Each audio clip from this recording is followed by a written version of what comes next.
여러분 안녕하십니까? 수요일 뉴스나이트 시작합니다. 경찰이 김병기 의원의 정치 헌금 의혹과 관련해 오늘 서울 동작구 자택 등 6곳을 압수수색했습니다.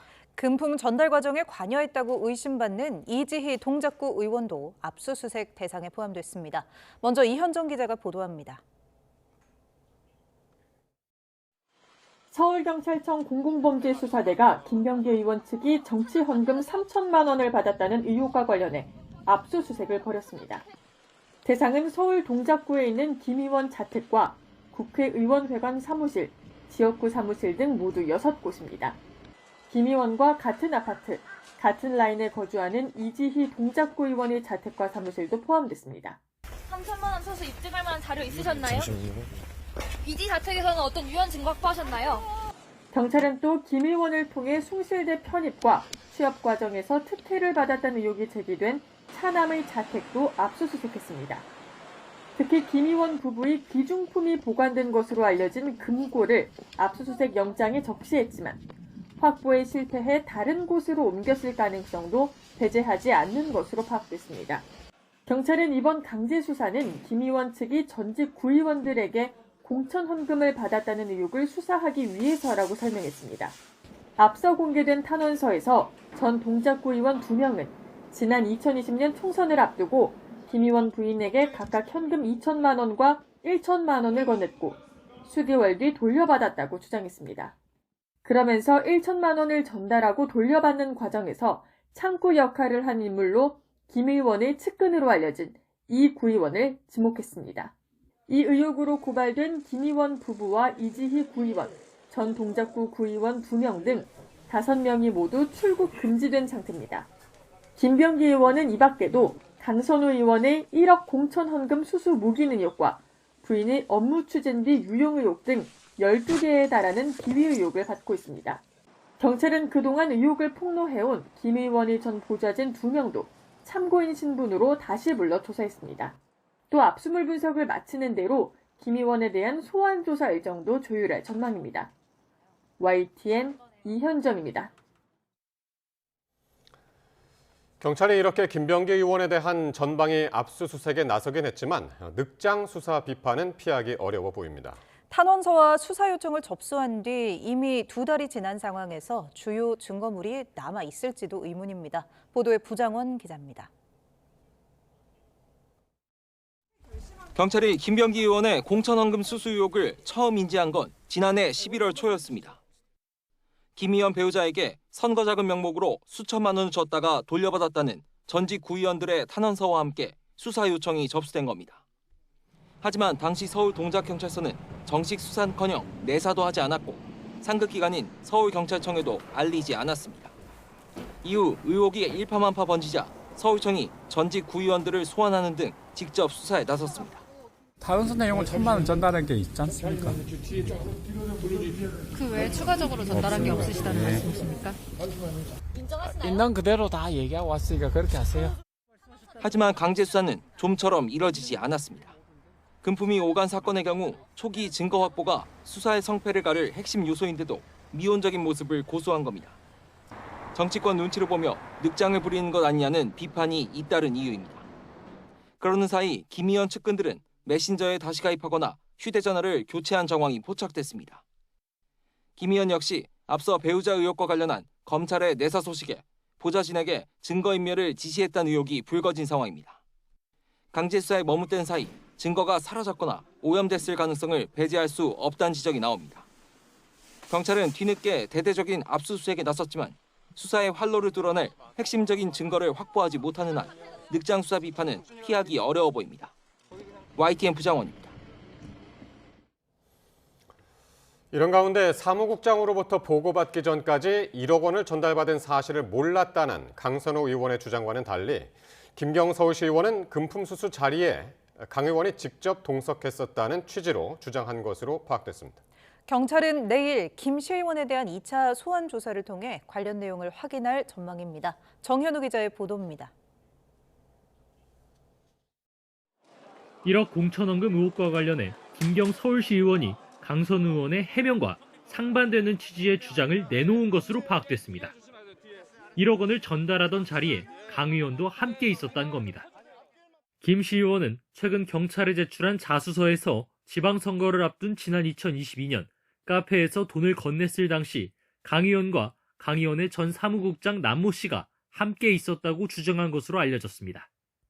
강 의원이 금품 전달 사실을 처음부터 알았던 것 아니냐는 의심이 드는 정황인데 남 씨로부터 보고받기 전에는 금품 수수 사실을 몰랐다는 강 의원 해명과 배치됩니다. 경찰은 내일 김 시 의원을 2차 소환해 이 같은 진술서 내용의 신빙성 등 금품 제공 관련 사실관계를 집중적으로 캐물을 전망입니다. 지난 11일 미국에서 귀국했을 당시엔 김 시 의원이 힘들어해 3시간 반 만에 조사를 끝내야 했기 때문입니다. 이후 경찰이 이틀 연속 나와 조사를 받으라고 통보했지만 김 시 의원 측이 내일 일정에만 응한 것으로 확인됐습니다. 경찰은 김 시 의원과 강 의원, 남 씨 등 3사람의 자택과 사무실 등에서 압수한 증거물도 분석하고 있는데 강 의원이 제출한 휴대전화 분석에 난항을 겪을 것으로 보입니다. 수사에 적극 협조하겠다던 강 의원이 최신형 아이폰의 비밀번호를 알려주는 것은 거부해 포렌식이 어려운 상황이기 때문입니다. 일단 경찰은 통신영장을 받아 강 의원의 과거 통신 내역을 들여다보고 있는데 김 시 의원 조사 이후 강 의원을 소환할지도 관심입니다. YTN 정인입니다. 국민의힘 한동훈 전 대표가 당 윤리위원회가 자신을 제명 처분한 것을 또 다른 계엄으로 규정하고 맞대응을 예고했습니다. 이번 계엄도 막겠다고 했는데 향후 정치적 선택지를 좌우할 것으로 보입니다. 김다연 기자입니다. 한밤중 기습적인 제명 소식을 들은 국민의힘 한동훈 전 대표가 국회의 모습을 드러냈습니다. 중앙윤리위원회의 징계가 발표된 지 12시간여 만입니다. 한 전 대표는 인산인해 몰려든 지지자들과 일일이 교감했고 김형동, 배현진 등 이른바 측근 의원들은 곁에서 새를 과시했습니다.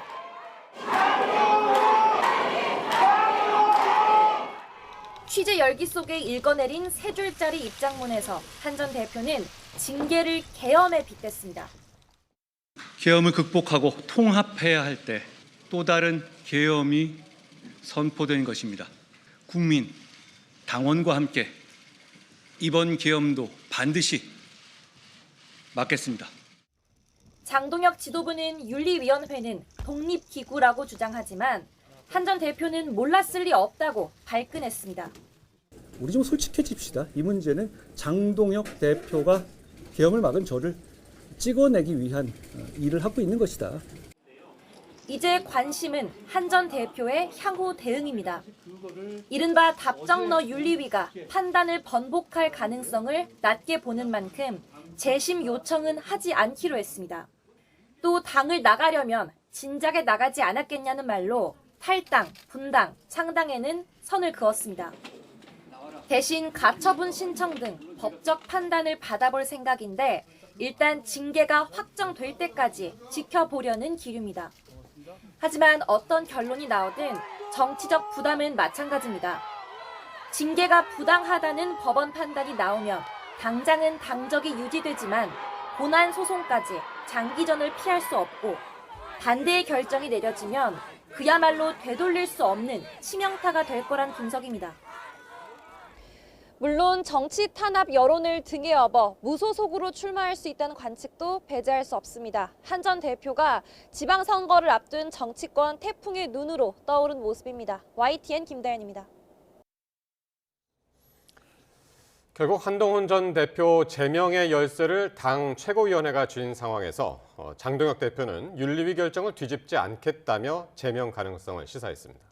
당권파와 친한계, 소장파 입장이 평행선을 달리는 가운데 징계가 확정되면 내홍이 최고조에 달할 전망입니다. 이어서 박광렬 기자입니다. 행정통합 관련 대전 충남을 찾은 국민의힘 장동혁 대표. 한동훈 전 대표 제명 관련 질문에 빠르게 매듭 짓겠다는 의지를 분명히 했습니다. 윤리위원회 결정을 곧바로 뒤집고 어떤 다른 해결을 모색하는 것은 우선은 저는 따로 고려하고 있지는 않습니다. 문제를 누가 먼저 풀어야 정치적으로 해결될지 입장을 이미 밝혔고 그로부터 많은 시간이 흘렀다고도 덧붙였습니다. 당원을 향한 진정성 있는 사과와 반성이 선결 과제였다는 게 지도부 설명인데 한 전 대표가 허위 조작 감사를 주장하는 등 강경 대응으로 맞서며 정치적 해결이 불가능해졌다고 진단했습니다. 이제 공은 최고위로 넘어왔는데 위원 면면을 보면 징계가 그대로 의결될 거란 관측이 우세합니다. 친한계 우재준, 비주류 양향자 최고위원을 제외하면 윤리위 결정에 힘을 싣는 모습입니다. 이 지경까지 오게 된 데는 한동훈 전 대표의 책임이 가장 큽니다.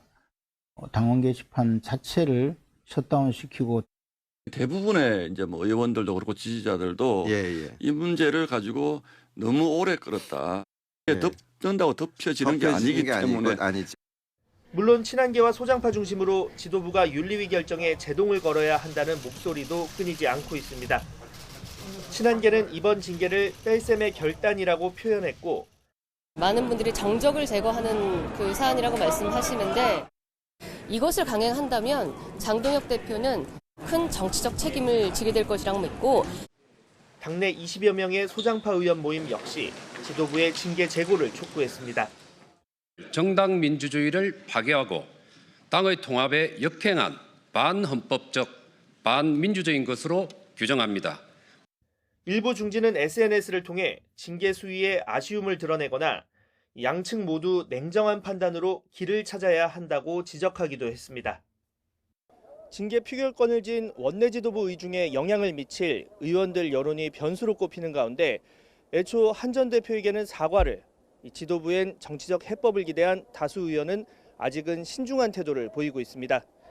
다만 징계 확정으로 당내 갈등이 극한으로 치달을 경우 지방선거에 미칠 파장을 우려하는 분위기도 감지됩니다. YTN 박광렬입니다. 새해 첫 국회 본회의를 앞두고 여야 원내 지도부가 마주 앉았지만 2차 종합특검법 처리 등을 두고 서로의 입장차만 확인했습니다. 양당 원내 수석은 오늘 국회의장 주재로 열린 원내대표 회동 이후 기자들과 만나 2차 종합특검법 처리와 통일교 특검을 두고 논의를 진행했지만 합의에 이르지 못했다고 밝혔습니다. 그러면서 본회의에 상정할 안건에 대해 내일 오전 다시 만나 논의를 진행하기로 했다고 말했습니다. 이재명 대통령이 극진한 환대 속에 1박 2일간의 일본 방문을 마무리했습니다. 청와대는 한일 정상 간 셔틀 외교가 완전히 자리 잡았다고 평가하면서 이번 방문을 계기로 과거사 문제를 풀 실마리도 찾게 됐다고 의미를 부여했습니다. 정인용 기자가 보도합니다. 이재명 대통령은 새 정부 출범 이후 지난해 8월 처음 일본을 찾으며 양국 정상이 수시로 상대국으로 가는 셔틀 외교에 시동을 걸었습니다. 특히 이번 나라현 방문으로 전임 이시바 시게루 총리에 이어 지난해 10월 취임한 다카이치 사나이 총리와도 양국으로 가는 일정을 완성하게 됐습니다. 지난해 8월에 대통령님의 방일로 재개된 한일 정상의 셔틀 외교가 완전히 정착되었음을 보여준다고 하겠습니다. 지난 1942년 조세이 탄강 수몰 사고로 숨진 한국인과 일본인 신원 확인 작업에 두 나라가 협력하기로 한 점에도 청와대는 의미를 뒀습니다. 보편적 가치를 토대로 일본군 위안부 피해자와 조선인 강제동원 등 첨예한 쟁점인 다른 과거사 문제들도 함께 풀어나갈 계기가 마련됐던 겁니다. 인권 인도주의의 보편적 가치를 토대로 과거사 문제를 함께 풀어나갈 수 있는 실마리도 될 것입니다. 과거사 현안은 현안대로 그 해결을 위해서 노력하고 한일 정상회담에선 일본이 주도하는 아시아 태평양 지역 국가들의 한태평양 경제동반자 협정에 우리나라가 가입하는 문제와 정부의 일본 8개연 수산물 수입 규제를 둘러싼 논의도 오갔습니다. 다만 이번 회담에서 그간 다카이치 총리가 강경한 입장을 내비쳐온 독도 관련 논의는 없었습니다.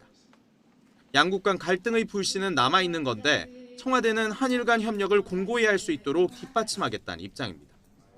새해 연초부터 핵심 주변국인 중국과의 일본 방문을 순조롭게 마무리했지만 격화하는 중일 대립 구도 속에 두 나라와 균형 잡힌 외교를 이어가야 한다는 점은 여전히 과제로 남아있다는 분석이 나옵니다.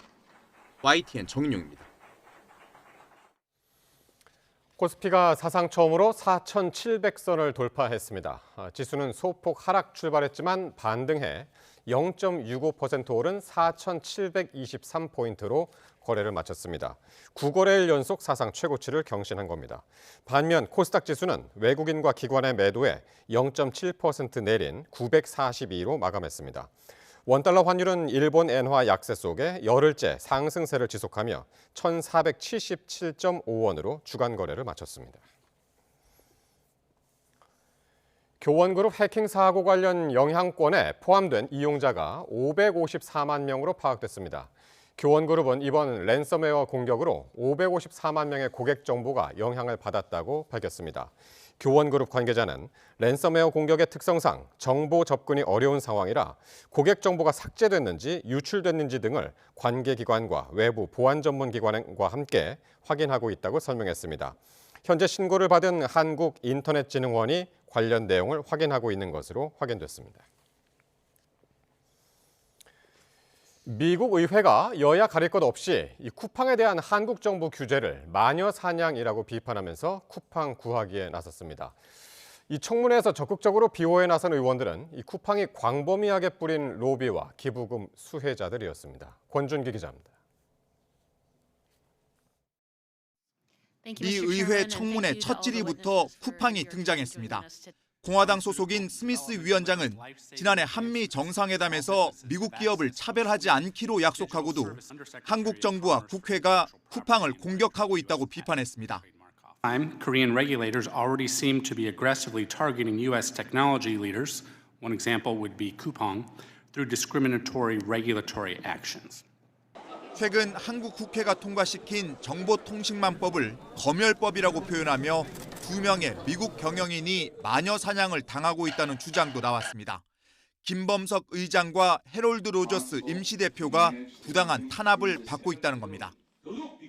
And recently launched a political witch hunt against 2 American executives. The recent actions taken by Korea is meant to squeeze American firms out of the Korean market. And does it raise national security concerns? 쿠팡이 기술 엔지니어링 사무소를 두고 있는 워싱턴주 출신 민주당 의원은 한술 더 떴습니다. 트럼프식 무역 협상에도 미국 기업이 차별받고 있다며 실질적인 압박 수단이 필요하다고 강조했습니다. However, I'm hearing from companies in my home state of Washington, like Coupang, that Korean regulators are already violating these commitments. They feel constantly harassed from Korean competition authorities. They have no mechanism to defend themselves from these types of investigations. 쿠팡 질의에 나선 스미스 위원장은 지난해 쿠팡으로부터 기부금 한도인 $5,000를 받았고 밀러 의원의 보좌관 출신은 쿠팡의 로비스트로 활동한 것으로 확인됐습니다. 쿠팡은 최근 5년간 로비 자금으로 150억 원 넘게 투입하고 트럼프 측근 인사를 영입하며 미국 정관계 영향력을 넓혀왔습니다. 여한구 통상교섭본부장이 지난 주말부터 워싱턴 DC를 찾아 쿠팡 차별이 아니라고 설명하고 있지만 미국 정치권의 쿠팡 감싸기는 수위를 높여가고 있습니다. YTN 권준기입니다. 미국 연방대법원이 우리 시간으로 오늘 자정 트럼프 행정부의 상호 관세에 대해 위헌 여부를 판단할 것으로 전해졌습니다.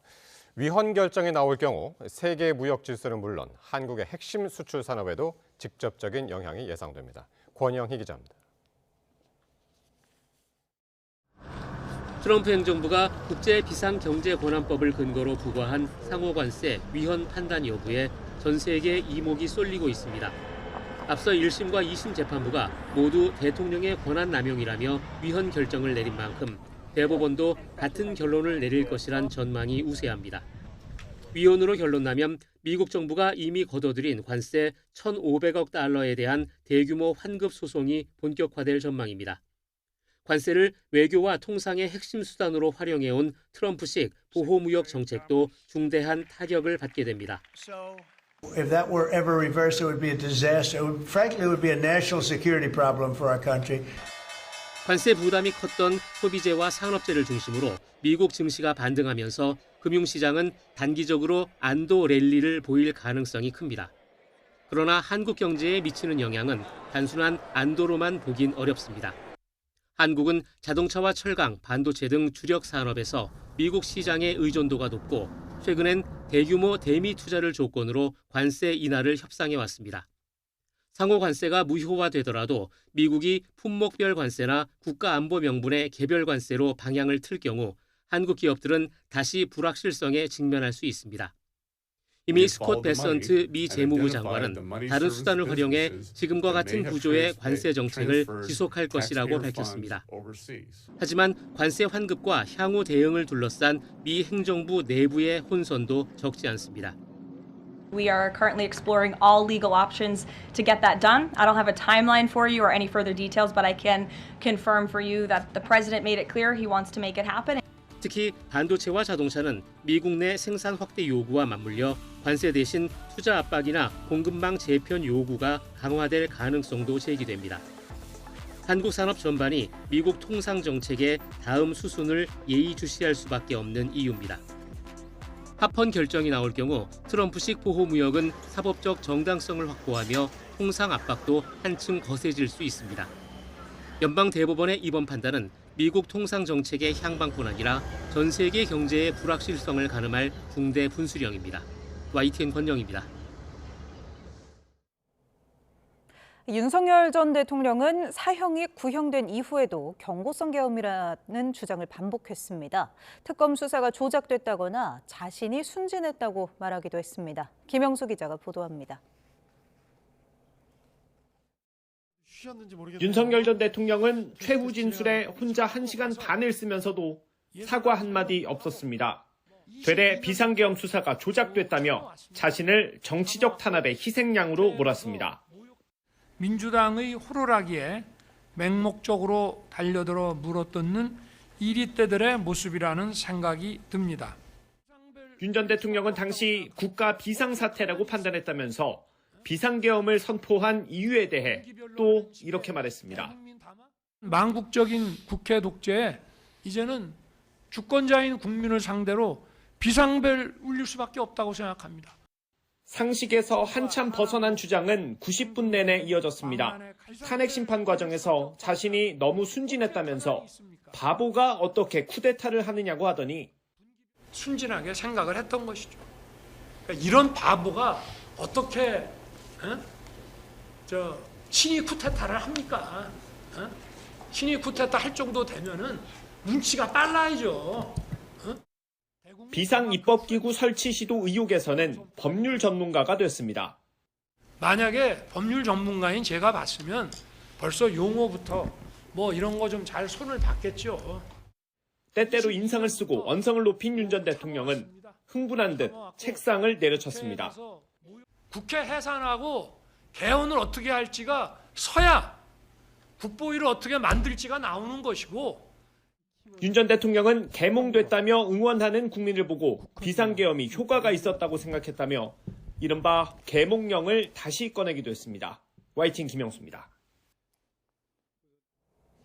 특검은 윤석열 전 대통령의 내란 혐의 결심에서 전두환 씨를 여러 차례 언급하며 공직자의 책임을 강조했습니다. 모레 열리는 윤 전 대통령의 체포방해 혐의 선고에서도 공직자의 책임은 중요한 판단 기준이 될 전망입니다. 안동준 기자의 보도입니다. 특검은 윤석열 전 대통령의 내란 우두머리 혐의에 대한 양형 의견을 밝히며 전두환 씨를 7차례 언급했습니다. 전 씨보다 더 엄정한 단죄가 필요하다는 대목에서는 사형 구형이 감지되기도 했습니다. 이번 재판을 통해 공직 엘리트들이 자행한 헌법 질서 파괴 행위를 전두환 노태우 세력에 의한 단죄보다 더 엄정하게 단죄함으로써 특검이 이런 판단을 한 이유는 공직 엘리트라는 표현에서 잘 드러납니다. 전 씨는 임명된 군 사령관이지만 윤 전 대통령은 국민에 의해 선출돼 헌법 수호에 막중한 책임이 있는 국가 수반이기 때문입니다. 특히 검찰총장까지 지낸 법률 전문가가 대통령의 지위와 권한을 악용해 지능적, 계획적, 조직적으로 범행에 나서 죄질이 더 무겁다고 본 겁니다. 윤 전 대통령이 기소된 사건 가운데 가장 먼저 선고가 예정된 체포 방해 재판은 비상계엄 선포 자체의 위법성을 직접 판단하지는 않습니다. 다만 공수처의 체포영장 집행을 방해하고 국무위원들의 심의 의결권을 침해한 혐의에서 공직자인 윤 전 대통령의 지위와 책임은 중요한 고려 대상입니다. 또 양측이 첨예하게 맞서는 공수처의 수사권 등에 대한 법원의 첫 판단은 향후 내란 재판 선고에도 영향을 미칠 전망입니다. YTN 안동준입니다.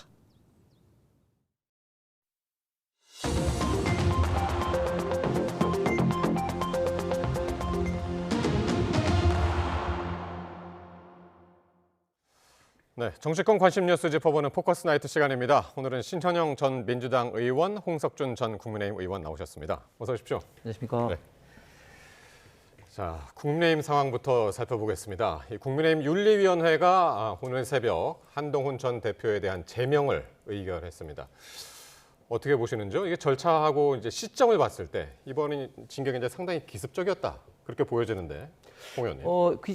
한밤에 기습적으로 했다고 했는데 뭐 그게 네. 맞지가 않은 게 이제 저녁부터 했는데 장기간 5시간 이상 동안 의결을 하다 보니까 당연히 이제 새벽에 이제 의결을 하게 되었고 또 그다음에 사실 이게 그 윤리위원회가 그 급하게 구성이 되어서 뭐 이렇게 빨리 진행했다 이런 어떤 주장도 맞지 않은 게 사실 지금 장동혁 대표가 취임한 지 지금 이제 4달이 넘어서고 있고 또 이 단계 게시판이 발생한 시점으로 보면 지금 2024년 하반기에 있기 때문에 지금 1년 한 6개월 가까이 일어나고 있습니다. 그래서 사실은 이 결정 자체는 굉장히 좀 늦어지고 있는 것 같습니다. 그리고 지금 특정인을 어떤 정치적 보복이라는 어떤 그런 것도 사실은 특정인이라기보다는 당원으로서의 그런 어떤 기본적인 어떤 의무와 책임을 이제 지키지 않았다. 그래서 한동훈 전 대표가 아니라 예를 들면 정청래 대표가 지금 이재명 대통령에 대해서 그렇게 익명으로 그렇게 했다면 어떻게 될 것인가. 그래서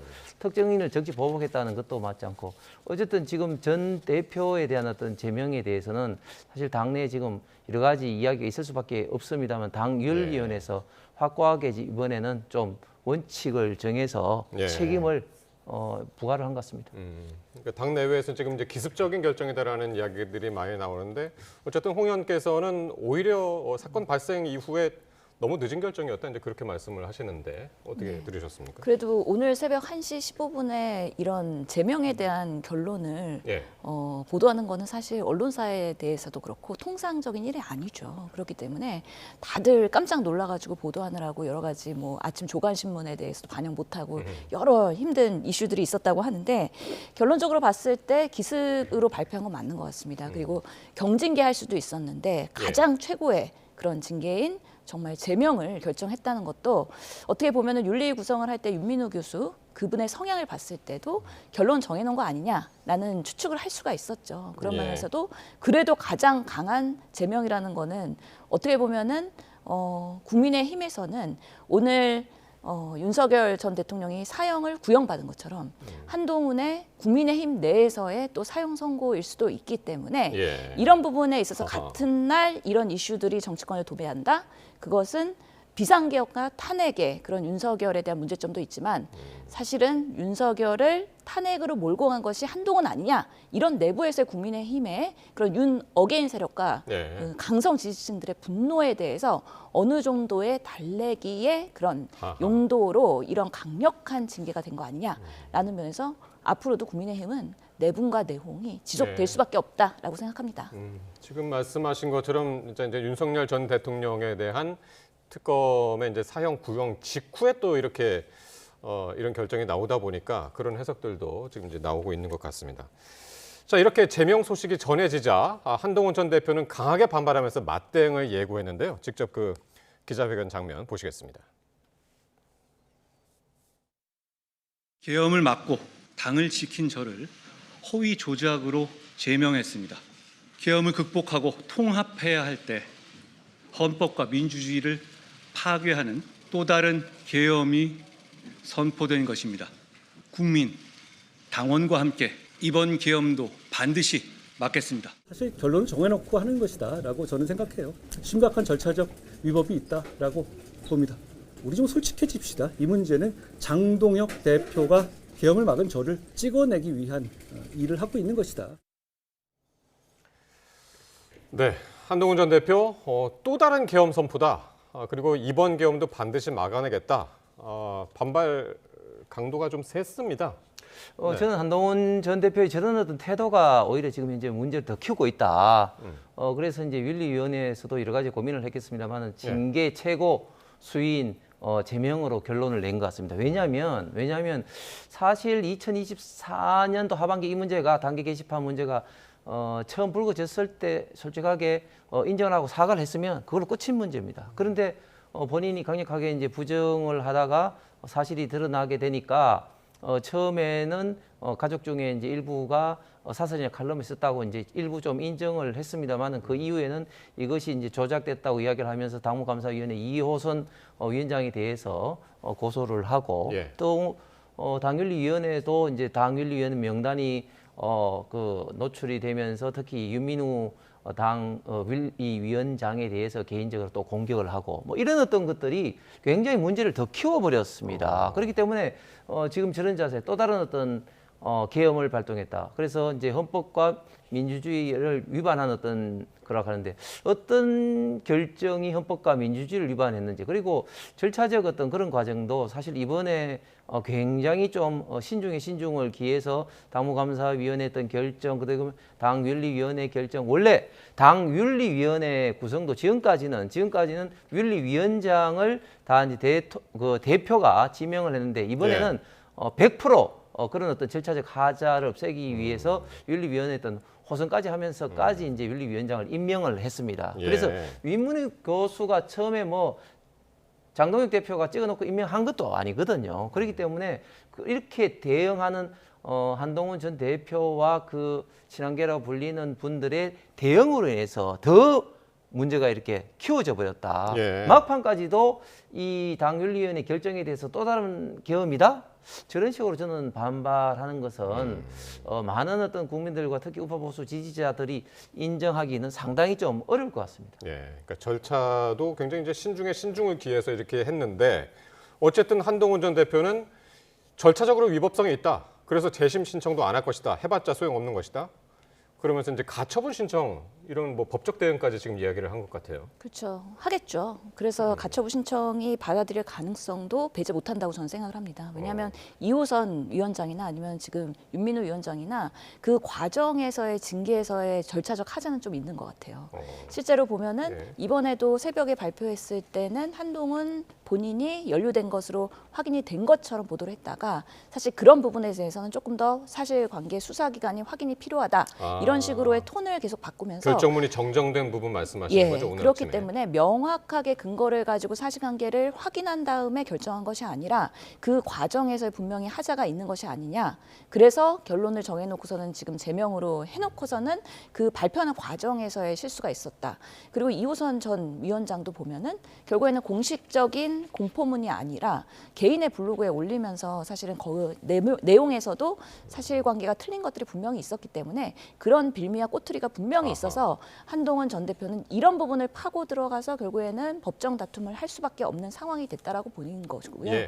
그럼에도 불구하고 그러면 한동훈 대표가 뭔가 잘했느냐? 그건 아니잖아요. 당대표 당시의 가족들이 그래도 정부 여당과의 관계를 생각한다면 익명 게시판이 하더라도 여론 조성을 위해서 그렇게 IP 2개가 집중적으로 그런 수많은 게시글을 올린다는 것 자체가 사실은 당내에서는 이분에 대한 배신감이나 그런 분노가 분명히 있을 수 있는 거죠. 그것을 마치 내가 제명당한 게 비상계엄을 당한 것처럼 포장하는 거는 너무 과잉자찬이다. 그래서 이런 부분에 있어서는 명분이나 합리성을 얻기는 어렵다고 생각하기 때문에 결론적으로는 지금 장동혁 대표가 한동훈 전 대표를 불편해하고 찍어내리기를 하려고 하는 정치적인 싸움을 하고 있는 것이고 실제로 지금 국민의힘이 지선을 앞두고 변화하는 데 있어서 한동훈이 걸림돌이 된다고 생각을 하기 때문에 빠르게 정리해야 된다.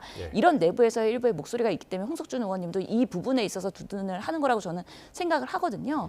이런 부분들이 빨리 정리가 안 되고 내일도 의원총회를 한다고 하는데 계속해서 뭐 23명의 대안의 세력의 그런 의원들이 이 결정에 문제점이 있다라고 재고를 요청하고 내부에서도 한동훈 친한계 그리고 뭐 친윤계 이런 사람들의 의견들이 정말 팽팽하다 그러면 빠르게 해결되지 않는 이 한동훈 단계 게시판을 갖고서는 수개월 갈 수 있다. 이런 부분에 있어서 뭐 당명을 바꾸든 옷을 바꾸든 이런 것들이 국민들한테는 어떻게 보수가 보일 것이냐에 대한 걱정과 우려가 높은 것이죠. 알겠습니다. 지금 이제 신 의원께서 이제 말씀하신 것처럼 이 친한계 의원들 또 이제 소장파 이 대한과 미래 소속의 의원들까지 이 윤리위 결정을 재고해야 한다고 압박하고 나섰는데 정작 장동혁 대표는 윤리위 결정을 뒤집을 생각이 없다라고 했습니다. 직접 한번 들어보시겠습니다. 전직 당대표를 제명하고 누구와 힘을 모아서 이재명 정권의 독재를 막아내겠다는 것입니까? 당장 5개월 앞으로 다가온 지방선거를 앞두고 벌인 당 분열 앞에 어떻게 이기는 선거를 하겠다는 것입니까? 윤리 결정에 대해서 어떤 법적인 조치를 취하거나 이런 부분에 대해서는 제가 말씀드릴 사항은 아닌 것 같습니다. 윤리위원회 결정을 곧바로 뒤집고 어떤 다른 해결을 모색하는 것은 우선은 저는 따로 고려하고 있지는 않습니다.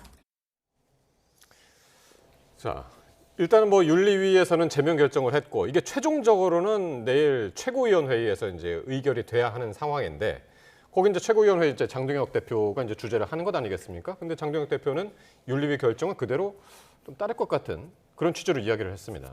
예, 그렇습니다. 지금 윤리위원회 결정을 따르지 않고 뒤집게 되면 이것은 걷잡을 수 없는 후폭풍이 있습니다. 왜냐하면 윤리위원회 구성은 철저하게 이제 중립적으로 그리고 중립적인 어떤 결정에 대해서 최대한 어떤 존중을 해야 되는 것이 만약에 이것을 당 대표라 할지라도 뒤집어 버리면 굉장히 큰 혼란이 지금보다는 수백 배의 혼란이 있을 수밖에 없다. 물론 내일 의총에서 또 다른 어떤 이야기가 또 나올 수가 있습니다. 예. 원래 의총은 이제 반드시 이제 윤리위원회 결정에 대해서 의무적으로 통과해야 될 사항은 아닙니다만은 조금 전에 화면에 나온 이제 이런 어떤 여러 가지 어떤 의원들의 대안과 미래라든지 의원들의 요구가 있었기 때문에 긴급 의총이 소집돼서 이제 의원들의 어떤 의견도 이제 수렴하는 과정을 거치겠습니다. 결국은 이제 최고위원회에서 최고위원들에 의해서 결정이 됩니다. 그런데 지금 현재 최고위원들의 어떤 지금까지 했던 말이라든지 생각을 보면은 통과될 가능성은 이제 많아 보입니다. 그런데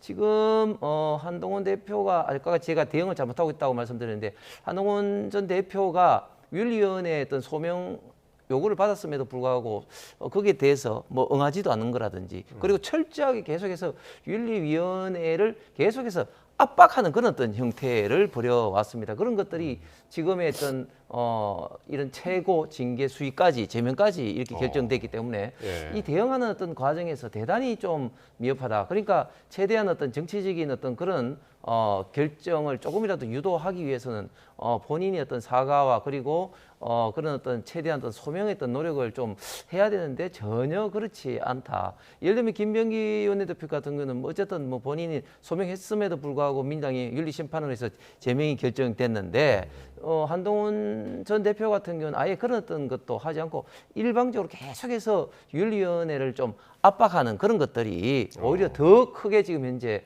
문제를 키워온 것 같습니다. 예.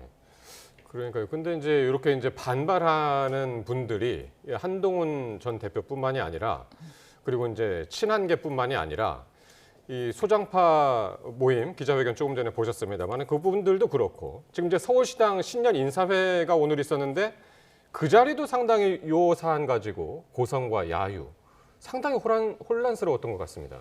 그렇죠. 지금 배현진 서울시당 위원장이 이런 부분에 있어서 뺄셈에 전치하면 안 된다. 그래서 한동훈 제명에 대해서 문제 의식을 가지고 발언을 과감하게 한 것이죠. 그랬더니 칭찬도 나오고 고성도 나오고 하면서 또 반으로 분열되는 양상으로 지금 서울시당의 그런 행사가 점철되고 있는 걸 보면 많은 국민의힘 지지자들이 아 정말 위기다. 우리 이러다가 정말 분열되고 갈등돼서 선거 못 치르는 거 아니야?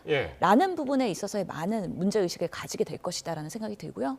당장 의원총회 내일의 의원들의 의견 수렴이 어떻게 되는지도 봐야 될 것이고 지금 제명 결정이 결국에는 여론이 어느 향방으로 향하느냐에 따라서 사실은 국민의힘의 지도부가 어떤 판단을 할지도 많이 달라질 수 있다는 생각이 들긴 합니다. 왜냐하면 지금 국민의힘의 최고 지도부가 9명인데 과반의 그런 찬성이 있어야지 통과가 될 수가 있고 그러면서 지금 보면은 우재준 의원이 문제가 있다라고 얘기하고 있고 양양자 의원 어떻게 될지 모르겠고요. 그리고 지금 보면은 송원석 의원도 나름의 이런 한동훈 쪽에 발언을 할 수도 있고 있고 그다음에 지금 정전식 의원이 정책위의장으로 새로 들어왔기 때문에 예. 이분들의 의견 하나하나가 4명 이상이 되면은 또 이런 부분에 있어서의 제명 결정이 최고위를 통과 못할 가능성도 있어서 내일 의원총회에서의 그런 여러 가지 의원들의 의견 그리고 지금 국민들의 여론 향방에 따라서 최고위의 결정이 빠르게 될 수도 있고 오히려 반대로 가거나 아니면 유보될 수도 있다. 그래서 아직까지는 제명이 확정이 된 데는 좀 시간이 걸릴 것 같다라는 생각이 들고요. 그런 부분에 있어서 국민의힘이 정말 5개월 남은 이 상황에서 선거를 치를 수 있을 것이냐. 또 만약에 가처분 신청을 한동훈 전 대표가 했을 때 받아들여졌을 때 이런 부분에서 지도부의 리더십이 휘청할 수밖에 없거든요. 예. 그러면 또 이제 이거는 장동혁 당대표가 선거를 치르는 게 맞냐라는 또 여러 가지 비판의 목소리 나올 수도 있기 때문에 여러 가지의 그런 공방들이 복잡하게 예. 갈 수 있어서 이게 정말 만만치 않은 사안이다라고 생각이 들긴 합니다. 그렇겠네요. 그러니까 내일 어쨌든 오전에 최고위원회의가 열릴 텐데 그 전에 이제 의총을 열기로 했고 앞서서 이제 소장파들 의견도 이제 쭉 들으셨습니다만은 당내 중진 의원들도 이거 이렇게 가서는 안 된다라고 이제 얘기하고 있는 것이 성일정 의원 같은 경우에는 한동훈 전 대표 사과하고 장동혁 대표는 이제 정치적으로 풀어야 된다. 이런 얘기도 이제 권영세 의원은 제명은 과한 결정이었고 최고위에서 합리적으로 결정을 해야 된다라고 해서 사실 이게 6월 지방선거 이제 5개월도 채 남지 않은 그런 상황이어서 이게 앞으로 어떤 파장을 일으킬지도 모르겠습니다. 그렇습니다. 제가 아까 말씀드린 것처럼 사실 지금까지 이런 어떤 당협위원회에서 최고의 어떤 징계 결정이 내린 것 또 한동훈 전 대표가 지금 대응을 굉장히 잘못하고 있는 것이 저도 성일정 의원 이야기처럼 한동훈 전 대표가 제대로 진솔하게 얼마 전까지만 하더라도 사과를 했고 그다음에 이제 진행을 당윤리위원회에서 이제 소명을 했다면 아마 징계를 하긴 하더라도 이렇게 제명까지 저는 가지 않았을 거라고 생각을 합니다. 그럼에도 불구하고 일방적으로 부인을 하면서 또 윤리위원회를 오히려 압박하는 형식으로 나오니까 윤리위원들이 오히려 더 최고였던 강한 결정을 하는 것 같은데 이런 어떤 결정을 좀 내린 어떤 배경에는 일단 우리 당이 흔들릴수록 원칙을 지켜야 된다. 원칙에서 벗어나는 사람 어떤 사람이라도 예외 없이 좀 책임을 부과해야 된다. 이런 것들이 하나의 어떤 원칙으로 지켜지지 않는다면 앞으로 당은 더 흔들릴 가능성이 있다. 뭐 이런 점에 대해서 저는 당 최고 지도부도 윤리위원회 어떤 결정을 함부로 뒤집기는 굉장히 지금 어려운 상황이다. 그렇게 좀 보여집니다. 그러시네요. 예, 그럼 어쨌든 이게 내일 최고위에서 의총을 거쳐서 이제 최고위 열릴 텐데 최고위에서 어떤 결정을 내리느냐에 따라서 당이 또 상당히 이제 혼란에 빠질 그런 가능성이 엿보입니다. 자, 민주당도 지금 뭐 만만치 않습니다. 민주당에서는 지금 김병기 전 원내대표에 대한 징계가 진행 중인데 경찰 수사 속도가 지금 상당히 속도를 내고 있는 것 같긴 합니다.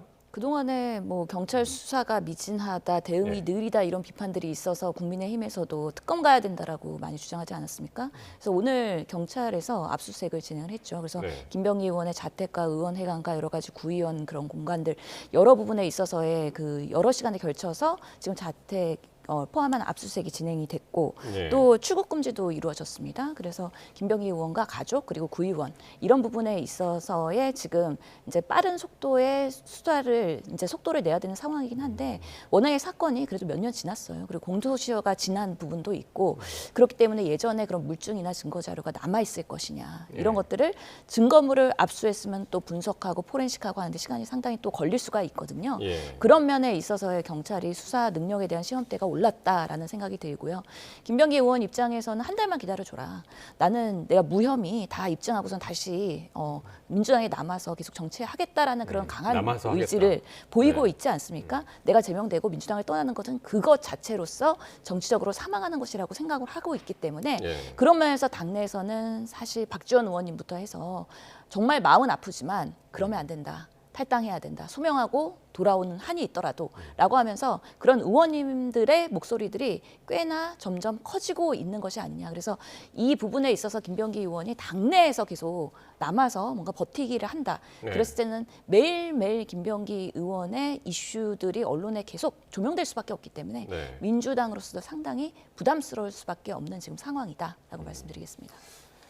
말씀하신 것처럼 어쨌든 경찰이 오늘 정말 전방위적인 압수수색에 나섰고 또 출국 금지까지 5명 출국 금지도 해서 빠르게 움직이고는 있습니다만은 지금 너무 늦었다. 수사 자체가 너무 늑장 수사 아니냐.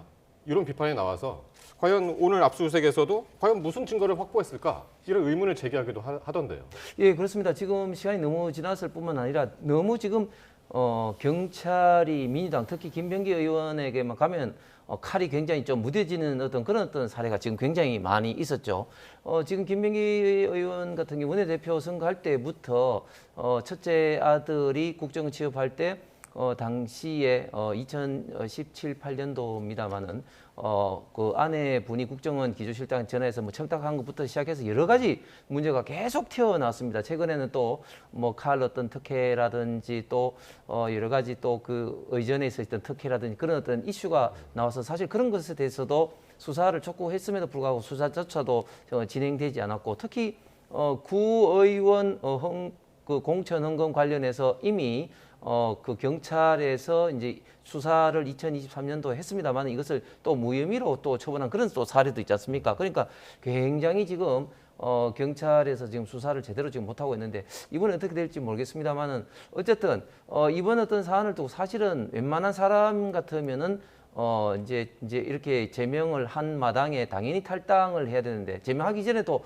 민주당 의원들 같은 경우 탈당한 사람들이 과거에 많았습니다만은 김병기 의원 같은 경우는 다시 재심 청구하고 끝까지 지금 버티기를 하고 있단 말이죠. 그 배경 속에는 내가 지난번 22대 총선 할 때 그 후보 검증위원장 통해서 당신들 여러 가지 비밀을 알고 있어 이런 여러 가지 어떤 요즘 뭐 황금폰이라는 그런 어떤 이야기도 나올 뿐만 아니라 본인이 만약에 탈당하게 되면 수사를 받는 데 있어서도 본인이 더 센 수사를 받을 가능성이 있을 수 있다. 그래서 어쨌든 자기가 밖에 나가서 수사를 받는 것보다는 민주당에서 당 안에서 수사를 받겠다. 이런 또 의지가 있는데 이러면 이럴수록 부담이 민주당에게 계속 올 것 같습니다. 네.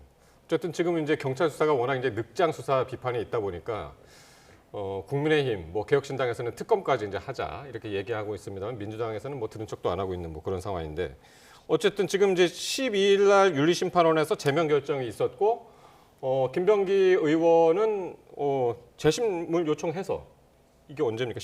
29일 날 재심이 있는 거잖아요.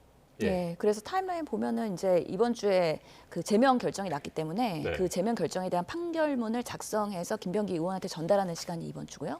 다음 주에 이제 일주일 내에 재심 신청을 해야 되기 때문에 아마 네. 김병기 의원이 다음 주에 재심을 신청을 하면 그 1월 마지막 주가 되는 거죠.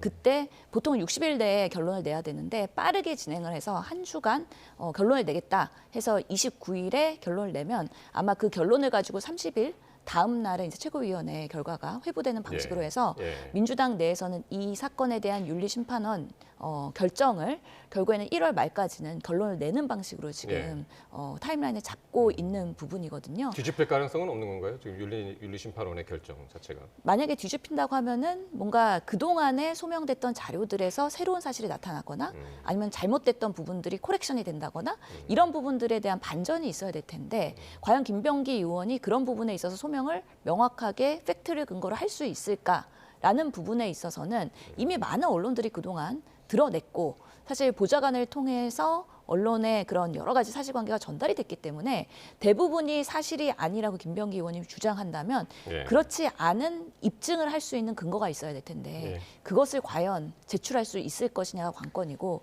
그래서 쉽지 않아 보인다. 라는 면에서는 윤리심판원은 이미 절차적인 부분을 다 판단을 하고 제명 결정을 했기 때문에 재심 또한 비슷한 결론이 나지 않을까라고 예측을 해보게 됩니다. 네. 시간 얼마 안 남았습니다만은 요 얘기는 안 할 수가 없어가지고요. 특검이 이제 내란 우두머리 혐의에 윤 전 대통령에 대해 이제 사형을 구형했는데 이 부분은 어떻게 보셨습니까? 전두환 노태우 세력보다 더 엄정히 단죄해야 된다. 그러면서 이제 사형 구형을 했단 말이죠. 저는 뭐 특검이 사형 구형한 거는 뭐 자기들 어떤 뭐 근한이겠습니다만은 도저히 이해할 수 없는 부분이 몇 부분이 있습니다. 방금 이제 화면에 나온 부분도 과연 윤석열 전 대통령이 비상계엄이 설사 잘못했다 할지라도 과연 전두환 노태우보다 엄중하게 단죄해야 되냐? 과연 그럴까? 12.12 비상 당시에 비상계엄을 통해서 이제 정권을 이제 잡은 전두환 노태우 전 대통령 당시에는 엄연히 이제 군사 반란적인 어떤 성격을 띠고 또 더 나가서 5.18라는 어떤 비극적 어떤 사건을 또 초래하기도 했는데 과연 2시간 동안에 빈 총을 들고 나간 군인들에 의한 어떤 비상계엄, 특히 국회가 의결을 해서 해제를 했는데 과연 그보다 더 심했느냐 이런 부분에 대해서 도저히 좀 납득할 수 없고, 또 두 번째는 장기 집권을 획책을 했다고 이야기를 하면서 헌법 개정을 통해서 장기 집권을 계획을 했다고 하는데 헌법 개정을 하기 위해서는 제적 3분의 2 이상의 국회의원이 동의를 받아야 되는데 지금 현재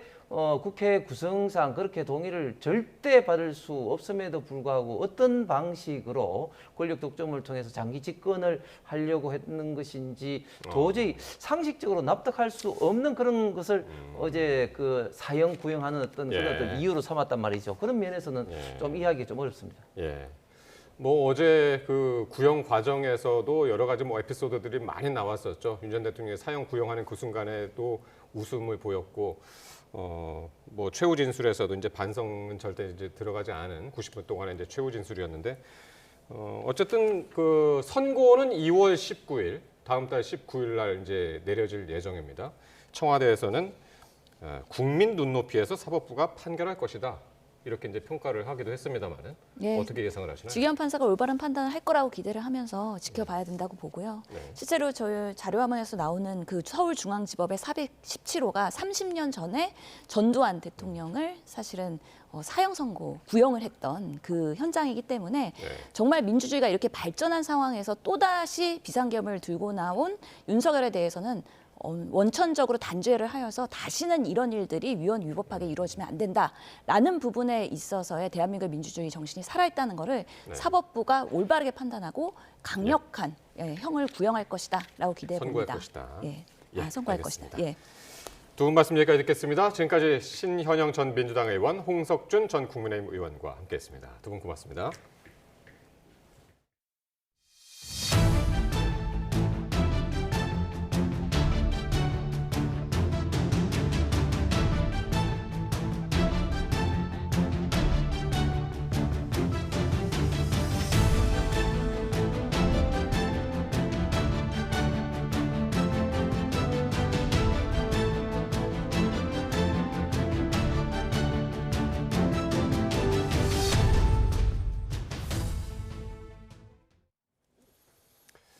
이 밤사이 중부지방에 또 비나 눈이 내리면서 살얼음으로 인한 미끄럼 사고 위험이 커질 것으로 보입니다. 강추위가 누그러들면서 주말까지 온화한 겨울 날씨가 예상되지만 다음 주에는 영하 10도를 밑도는 강추위가 또 찾아올 전망입니다. 정혜윤 기자의 보도입니다.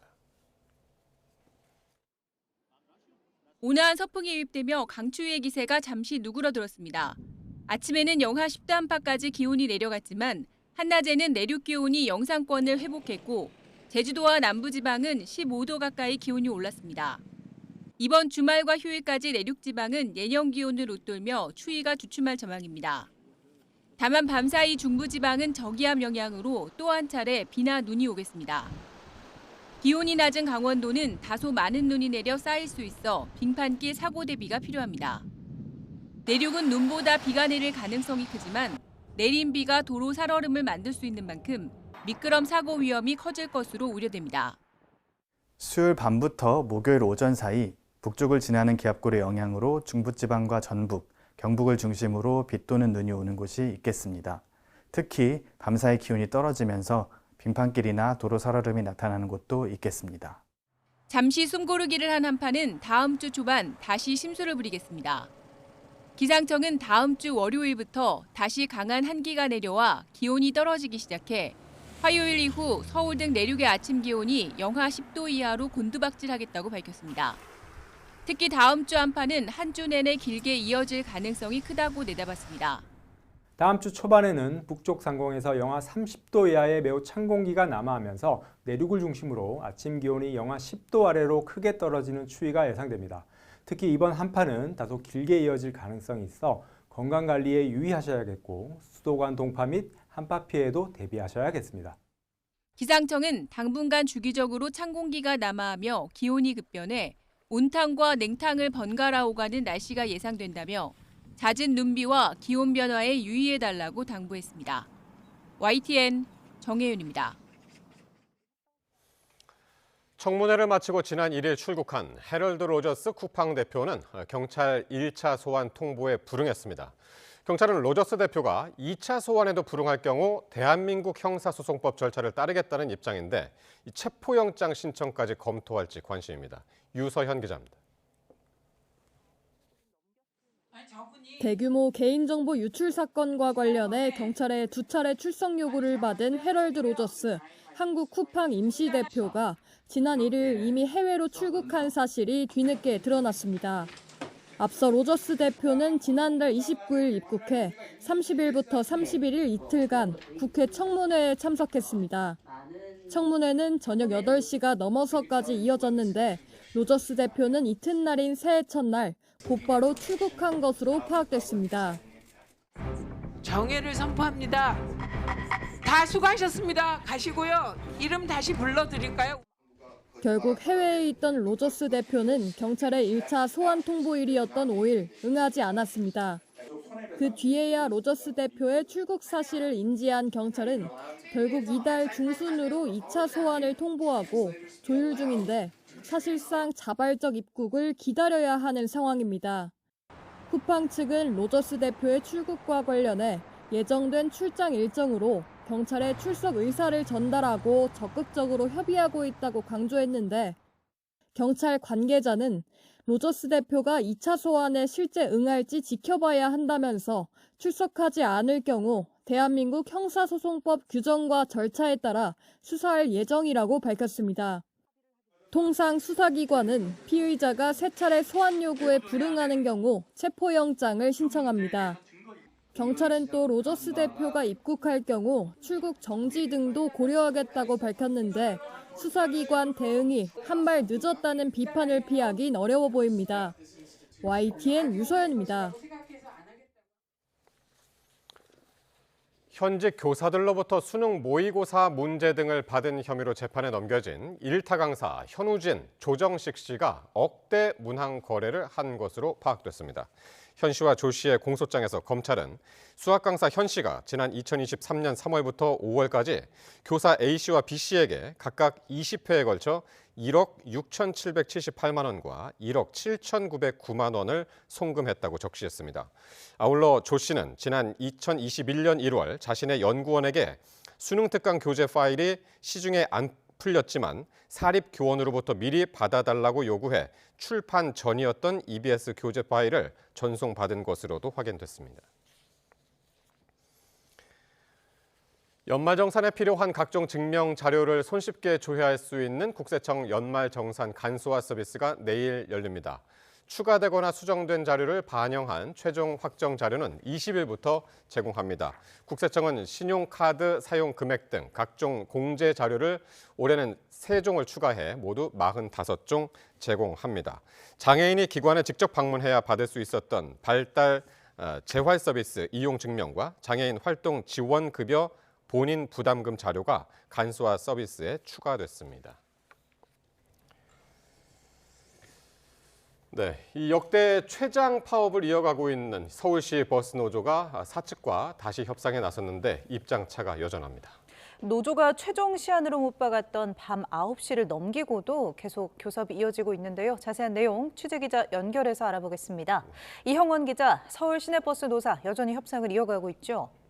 네, 오늘 오후 3시 서울지방노동위원회에서 2차 사후 조정회의가 시작됐습니다. 서울 시내버스 파업 이틀째 노사가 다시 머리를 맞댄 건데요.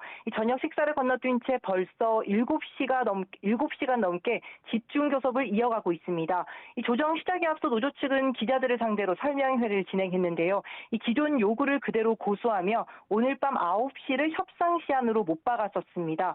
현재 시각 벌써 밤 10시 반이 훌쩍 넘었는데요. 1시간 반 전쯤인 밤 9시를 조금 넘겼을 무렵 노조 측이 고성을 지르며 협상장을 박차고 나오기도 했습니다. 이 서울시와 사측이 노조가 제시한 임금 3% 인상안보다 낮은 수치를 제시하자 격분한 노조원들이 협상 중단을 요구한 건데요. 이후 조정위원들이 설득에 나서면서 다시 협상이 이어지고 있습니다. 이렇게 갈등이 격화할 만큼 오늘 협상에서도 양측이 팽팽하게 맞서고 있는 겁니다. 그제 1차 사후 조정 회의에서도 임금 인상안을 놓고 노사가 평행 평행선을 달렸었죠. 이 상여금을 통상임금으로 인정해야 한다는 대법원 판결을 어떻게 적용할지를 두고 입장차를 좁히지 못했었는데요. 구체적으로 사측은 상여금을 기본급에 포함하는 임금체계 개편을 전제로 임금 10.3% 인상을 제시했습니다. 이 노조는 통상임금 판결을 반영한 체불 임금 문제는 이번 협상 안건에서 빼고 임금체계 개편 없는 3% 인상과 정년 연장 등 근로조건 개선을 요구했습니다. 이에 대해 사측은 임금 3% 인상 뒤 통상임금을 반영하면 사실상 20% 가까이 임금이 오르게 돼 받을 수 없다고 맞섰습니다. 이에 조정위원들이 통상임금 문제는 소송으로 해결하고 우선 임금 0.5% 인상을 조정안으로 제시했었는데요. 사측은 이를 받아들였지만 노조가 사실상 임금 동결이라고 반발하면서 조정이 무산됐었습니다. 이에 오늘 2차 조정이 진행되는 건데요. 이 협상장에서는 서울시와 사측이 0.5%보다는 높지만 노조가 요구한 3%보다는 낮은 인상안을 제시하면서 합의하지 못하고 있습니다. 오늘로 이틀째 이미 역대 가장 긴 파업으로 시민 불편이 커지고 있는 만큼 파업 장기화에 대한 우려가 큽니다. 이 노사 이견이 여전히 큰데 결국 조정위원들이 제시할 조정안과 이를 노사가 어떻게 받아들일지가 이번 협상 타결의 관건이 될 것으로 보입니다. 지금까지 서울지방노동위원회에서 YTN 이영훈입니다. 한 섬마을에서 이 주민 6명이 보거를 나눠 먹고 마비 증세를 보여 병원으로 이송됐습니다. 이 마을회관 냉동실에 보관 중이던 보거를 꺼내 튀겨 먹었는데 조리 자격증이 없는 주민이 손질했던 것으로 드러났습니다. 김민성 기자의 보도입니다. 119 구급대원과 해경의 부축을 받은 노인들이 힘겹게 발걸음을 옮깁니다. 구급차에 올라타서도 어지럼증을 호소하며 몸을 제대로 가누지 못합니다. 전북 군산시 방축도 마을회관에서 보거튀김을 나눠 먹은 주민 6명이 집단 중독 증세를 보였습니다. 이들은 오래전에 마을회관 냉동실에 얼려뒀던 보거를 꺼내 튀김 요리를 해 먹은 것으로 파악됐습니다. 요리한 주민은 전문적인 보거조리 자격증이 없었습니다. 같이 이제 드시던 분 중에 한 분이 이제 좀 뭔가 이제 상태가 좀 이상한 것 같다 해가지고 파출소 연안구조정 이용해가지고 거기 방축도에서 저기 장자도주까지 이제 이송해서 병원으로 이송했습니다. 보거의 알과 내장 등에 들어있는 신경독, 테트로도톡신이 원인이었습니다. 쌀 한 톨 정도 분량이면 건장한 성인 남성도 사망할 수 있습니다. 해독제도 없어 빠른 치료가 중요합니다. 보거를 드시고 입술이나 혀의 마비감, 손끝의 마비감 등이 발생을 하게 되면 119에 신고하셔서 병원에 신속하게 오시는 것이 중요하겠습니다. 해경은 보거독은 일반 조리법으로는 절대 제거되지 않는다며 반드시 자격증이 있는 전문가가 요리한 음식을 섭취해달라고 당부했습니다. YTN 김민성입니다. 내일 담배와 관련한 중요한 판결이 예정돼 있습니다. 국민건강보험공단이 담배 회사들을 상대로 낸 손해배상 청구 소송 항소심이 열리는데요. 배상 소송에서 매번 담배 회사 손을 들어줬던 우리 법원이 이번에는 다른 판단을 내릴지 주목됩니다. 이문석 기자입니다. 지난 2014년 국민건강보험공단은 국내 담배 판매 1, 2, 3위 업체를 상대로 손해배상 청구 소송을 제기했습니다. 장기 흡연 뒤 폐암과 후두암을 진단받은 3,400여 명에게 지급한 진료비 533억 원을 배상하라는 내용입니다. 2020년 1심은 완패였습니다. 재판부는 흡연과 암 발병 인과관계, 표시상 결함을 인정하지 않았습니다. 또 공단을 직접 피해자로 볼 수 없다며 손해배상 청구를 기각했습니다. 이어진 항소심에서 KT&G, 한국필립모리스, BAT 코리아는 원심 굳히기에 주력했습니다. 흡연 위험성을 부정하거나 은폐하지 않았고 폐암과는 상관관계일 뿐 법적인 인과관계가 아니라고 주장했습니다. 흡연이 흡연자의 선택과 판단에 따른 거라는 판례도 내세웠습니다. 건강보험공단은 호흡기 뇌과 전문의인 이사장이 직접 나서 반격했습니다. 흡연자의 소세포 폐암 발병률이 비흡연자의 54배라는 연구 결과 등을 제시해 담배와 폐암의 인과관계를 부각했습니다. 담배 회사들이 추상적인 경고 문구로 위험성을 감췄고 자연 친화 이미지를 만들어 유해성을 희석했다고도 강조했습니다. 저희는 일부 승소라도 해야 된다고 생각하고 있고 상고는 무조건 갈 거고 저희가 상고 이유서까지 지금 벌써 준비 중에 있습니다. 그리고 우리 법원은 담배 회사를 상대로 한 손해배상 청구를 한 번도 받아들인 적이 없습니다. 물론 대법원 확정 판결이 남아있긴 하지만 항소심 결과에 따라 추가 소송은 물론이고 담배 해약에 대한 엄청난 인식 변화가 뒤따를 전망입니다. YTN 이문석입니다. 김병기 의원의 정치 헌금 수수 의혹 수사가 본격화한 가운데 김 의원 측에 돈을 건넸다는 전직 구의원의 녹취록을 입수했습니다.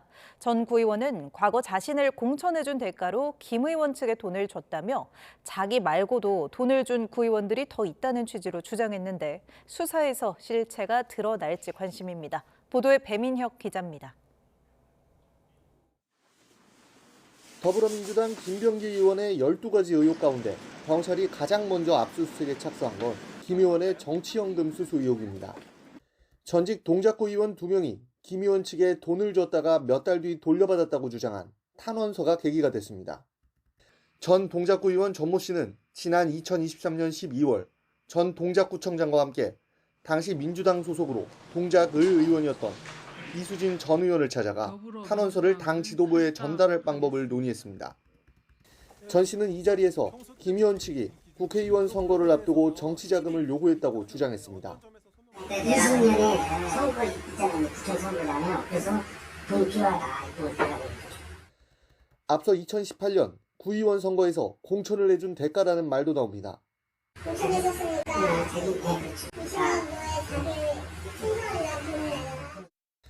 그러면서 김 의원 측에 돈을 준 사람이 탄원서를 쓴 2명뿐만이 아니라고도 말합니다. 지금 돈 많이 준 의원들이 다 있거든요. 확실한 이거만 저희들이 되거든요. 그 사람들이 몇분 다 줬어요. 그 액수도 많고 그 사람들. 김 의원 측은 이 같은 주장이 사실이 아니라는 입장인 것으로 전해졌습니다. 앞서 탄원서를 쓴 전직 구의원 2명은 모두 경찰에 출석해 피의자 신분으로 조사를 받았습니다. 본격적인 강제 수사까지 이뤄진 가운데 금품이 오간 실체나 대가성이 드러날지 또 다른 정치연금 의혹으로 번질지 주목됩니다. YTN 배민혁입니다. 경찰이 김병기 의원에 대한 압수수색 영장을 집행한 가운데 김 의원 관련 의혹을 폭로해온 전직 보좌진 2명을 추가로 소환했습니다. 서울경찰청 공공범죄수사대는 오늘 오후 김 의원의 전 보좌진 A씨와 B씨를 참고인 신분으로 다시 불러 조사하고 있습니다. A씨는 조사실에 들어서며 취재진에게 의원님이 의혹이 사실될 수 없다고 했는데 지금 받고 있는 범죄 혐의 대부분이 사실이기 때문에 충분히 입증될 수 있도록 잘 설명하고 오겠다고 말했습니다. 더불어민주당 김병기 의원의 3천만 원 정치연금 수수 의혹을 수사하는 경찰이 김 의원 부부의 귀중품이 담긴 걸로 추정되는 이른바 비밀 금고를 추적하고 있습니다. 이번 압수수색에서는 발견하지 못했는데 YTN 취재 결과 경찰은 1m 크기의 대형 금고라는 점을 파악하고 차량을 이용해 금고를 옮겼을 가능성에 주목하고 있습니다. 송수현 기자의 단독 보도입니다. 더불어민주당 김병기 의원 자택 앞에 취재진이 몰려 있습니다. 경찰의 압수수색 소식을 듣고 몰려온 건데 여기서 차로 불과 2분 거리의 김 의원 차남의 집에도 경찰 수사관들이 들이닥쳤습니다. 경찰은 김병기 의원 비위 의혹 핵심 참고인들의 진술을 통해 김 의원 부부가 금고를 사용한다는 첩보를 입수했는데 김 의원 차남의 집에 이 금고가 있을 수 있다고 판단한 것으로 전해졌습니다. 비위 의혹 관련 중요 증거가 있을 수 있다고 본 경찰은 이번 압수수색 영장에도 해당 금고를 압수 대상으로 적시했습니다. YTN 취재 결과 경찰이 찾으려던 금고는 가로 세로 각각 1m 정도로 추정되는 대형 금고로 확인됐습니다. 특히 경찰은 김 의원 차남이 거주하는 아파트 엘리베이터 등의 내부 CCTV를 확인하고 차량 번호를 조회하며 금고의 행방을 찾은 것으로 파악됐습니다. 하지만 김 의원 사무실, 측근으로 알려진 이지희 구의원 자택 등 모두 6곳의 이번 압수수색 장소에서는 금고를 발견하지 못했습니다. 경찰은 김 의원 측이 본격적인 강제 수사 착수 전에 금고를 다른 곳으로 옮겼을 가능성도 배제하지 않고 있습니다. 또 대형 금고인 만큼 차량을 통해 옮겼을 가능성도 있다고 보고 김 의원 차남 소유 차량 등의 동선도 살필 것으로 보입니다. YTN 송수연입니다. 각종 비위 의혹으로 제명 처분을 받은 김병기 의원의 재심 절차가 이번 달 말 마무리될 전망입니다. 민주당은 2월 초쯤 제명 징계를 그대로 확정한다는 계획입니다. 보도에 김다현 기자입니다. 2주 전까지 거대 집권 여당의 원내대표였던 김병기 의원의 국회 사무실에도 아침 일찍 강제 수사가 시작됐습니다. 공천 헌금 사태가 지지부진 길어지면서 보수 야권은 집요하게 아픈 구석을 찌르고 있습니다. 전당대회에서 돈봉투 왔다 갔다 하더니 지금은 아예 대놔놓고 공천 뇌물 받는 거 아닙니까? 공천 돈 거래 이런 부분들이 정말 발본색원되고 정치에 대한 신뢰를 국민들께서 회복하시는데 이런 분위기 속에도 버티는 김병기 의원을 향해 민주당 태도는 나날이 단호해지고 있습니다. 민주당 없는 정치는 사형 선고라는 전날 김 의원의 호소에 대해 당 수석 대변인은 공적 차원에서 봐야 한다고 지적했습니다. 공적인 국민의 눈높이에서 이 문제를 정확히 바라보고 신속한 그런 진상 규명과 그 처리를 하고 있다라는. 김 의원이 당 윤리심판원의 제명 처분에 불복해 재심을 선언한 것도 절차적 문제일 뿐이라며 구체적인 시간표를 제시했습니다. 당 윤리심판원이 오는 29일 다시 회의를 열어 재심 사안을 다루면 이튿날 지도부의 결과가 보고될 거라며 의원총회 징계투표 절차는 늦어도 2월 초에는 진행될 거라고 예상했습니다. 재심에서 번복될 가능성이 없다는 취지로 당대표의 비상징계권은 고려하지 않는다고도 강조했습니다. 일각에서 성추행 혐의를 받는 당권파 장경태 의원과의 형평성 문제를 지적하자 이렇게 설명했습니다. 면밀한 윤리감찰단 차원의 조사는 마무리된 것으로 그렇게 알고 있습니다. 수사기관의 수사 결과를 기다릴 수밖에 없다. 민주당은 제명으로 사태를 매듭짓고 쇄신을 시작하겠다는 계획입니다. 하지만 무너진 신뢰를 회복하려면 공천 시스템 정비와 당의 문화 개선에서도 성과를 보여야 한다는 지적이 나옵니다. YTN 김다현입니다. 검찰청 폐지 후속으로 정부가 발표한 공소청과 중대범죄수사청 설치법을 둘러싸고 민주당 내부가 시끄럽습니다. 윤석열 검찰 체제로 되돌아가는 거라는 비판에 지지층 여론까지 악화하자 정청래 대표는 수정안을 마련하겠다며 진화에 나섰습니다. 황보혜경 기자의 보도입니다. 정부가 내놓은 검찰개혁법에 민주당 강경파 법사위원들이 앞장서 반기를 들었습니다. 윤석열 정권 당시 검찰 체제로 되돌아가는 격이다. 사실상 검찰 시즌2란 쓴소리가 터져나왔습니다. 12월 3일 이전 윤석열 정권 검찰로 돌아가자는 거예요? 전체가 다 문제가 있어요. 검찰청에 수사를 하던 그 검사들을 그대로 중수청에 옮겨와서 사실상 검찰 시즌2를 하는 거 아니냐. 추미애 법사위원장은 일각에서 논의되는 보완수사 요구권조차 남겨선 안 된다고 일축했습니다. 정부안을 주도했던 국무총리 산하 검찰개혁 추진단 자문위원 6명은 예고했던 사퇴 기자회견을 열고 졸속 입법이자 검찰 카르텔을 공고히 하는 법안이라고 반발했습니다. 법안을 검토한 자문위원들은 당혹감을 넘어 뒤통수를 맞는 모욕감을 느끼지 않을 수 없었습니다. 이재명 대통령이 당에서 충분한 수기를 거치라며 수정 여지를 열어둔 가운데 정청래 대표는 수사는 경찰, 기소는 검사란 대원칙은 훼손해선 안 된다며 정부안을 손보겠다는 뜻을 분명히 했습니다. 직접 사과까지 하며 지지층 사이 비판 여론 달래기에도 나섰습니다. 며칠간이라도 걱정을 끼쳐드렸던 부분이 있었습니다. 심심하게 사과의 말씀을 드립니다. 국민의 목소리, 당원들의 목소리를 듣고 수정 변경하겠습니다. 민주당은 정책의원총회를 신호탄으로 의원들은 물론 당원과 국민이 참여하는 검찰개혁 공청회도 열겠다는 계획입니다. 앞선 검찰청 폐지 때 당정 엇박자로 홍역을 앓았던 민주당은 질서 있는 토론으로 이견을 좁히겠다는 계획입니다. 당정 갈등을 극도로 경계하는 건데 정부 원안 그대로 국회를 통과할 가능성은 크지 않아 보입니다. YTN 황보혜경입니다. 이렇게 정부 검찰 개혁안에 대한 갑론을박이 여권에서 거센 가운데 정성호 법무부 장관이 직접 입장을 밝혔습니다. 국민을 위해 가장 좋은 제도를 고민해야 한다며 이 공소청의 보완 수사권 유지에 대해서는 여지를 남겼습니다. 직접 들어보시겠습니다. 갑자기 보완 수사 문제가 쟁점이 됐는데 지금은 뭐 공수처와 중수청을 어떻게 조직하고 일단 출범 준비를 해야 되니까 이런 게 쟁점이에요. 총리가 어떤 뜻으로 제가 말씀드린지 잘 모르겠고요. 대통령께서 출국하시면서 수기를 했으면 좋겠다.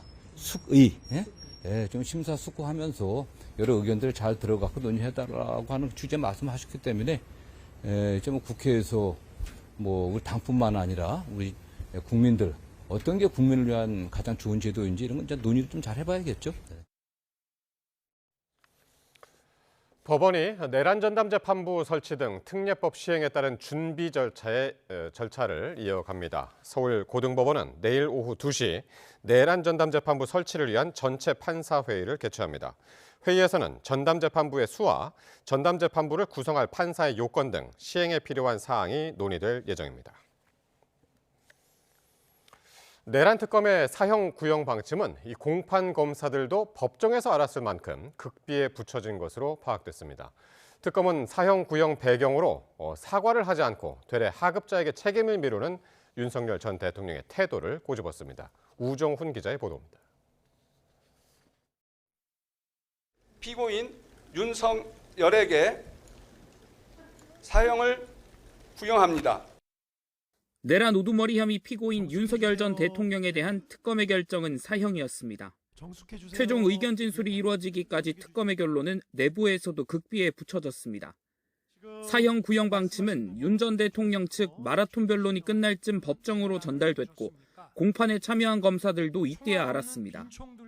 구형량이 사전에 알려지면 피고인 측에 의해 정치적으로 활용될 가능성을 경계한 것으로 보입니다. 사형이 집행되지 않아 사실상 폐지국가로 분류되지만 특검은 사형만이 무너진 신뢰를 회복할 수 있다고 판단했습니다. 사형은 집행하여 사형을 시킨다는 의미가 아니라 공동체가 재판을 통해 범죄 대응 의지와 그에 대한 신뢰를 구현하는 것으로 기능하고 있는 것입니다. 특검은 최고형인 사형을 구형하지 않으려면 감경할 사유가 있어야 하는데 윤 전 대통령의 범행과 이후 태도에는 참작할 만한 감경 사유가 전혀 없다고 봤습니다.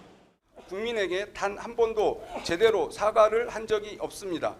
하급자들에게 용서를 구하고 그들의 가담 행위에 책임지려는 자세를 보이기는커녕 또 신군부 세력을 단죄한 뒤에도 공직 엘리트에 의해 친위 쿠데타가 벌어졌다며 재발 방지를 위해서라도 엄벌이 필요하다고 강조했습니다.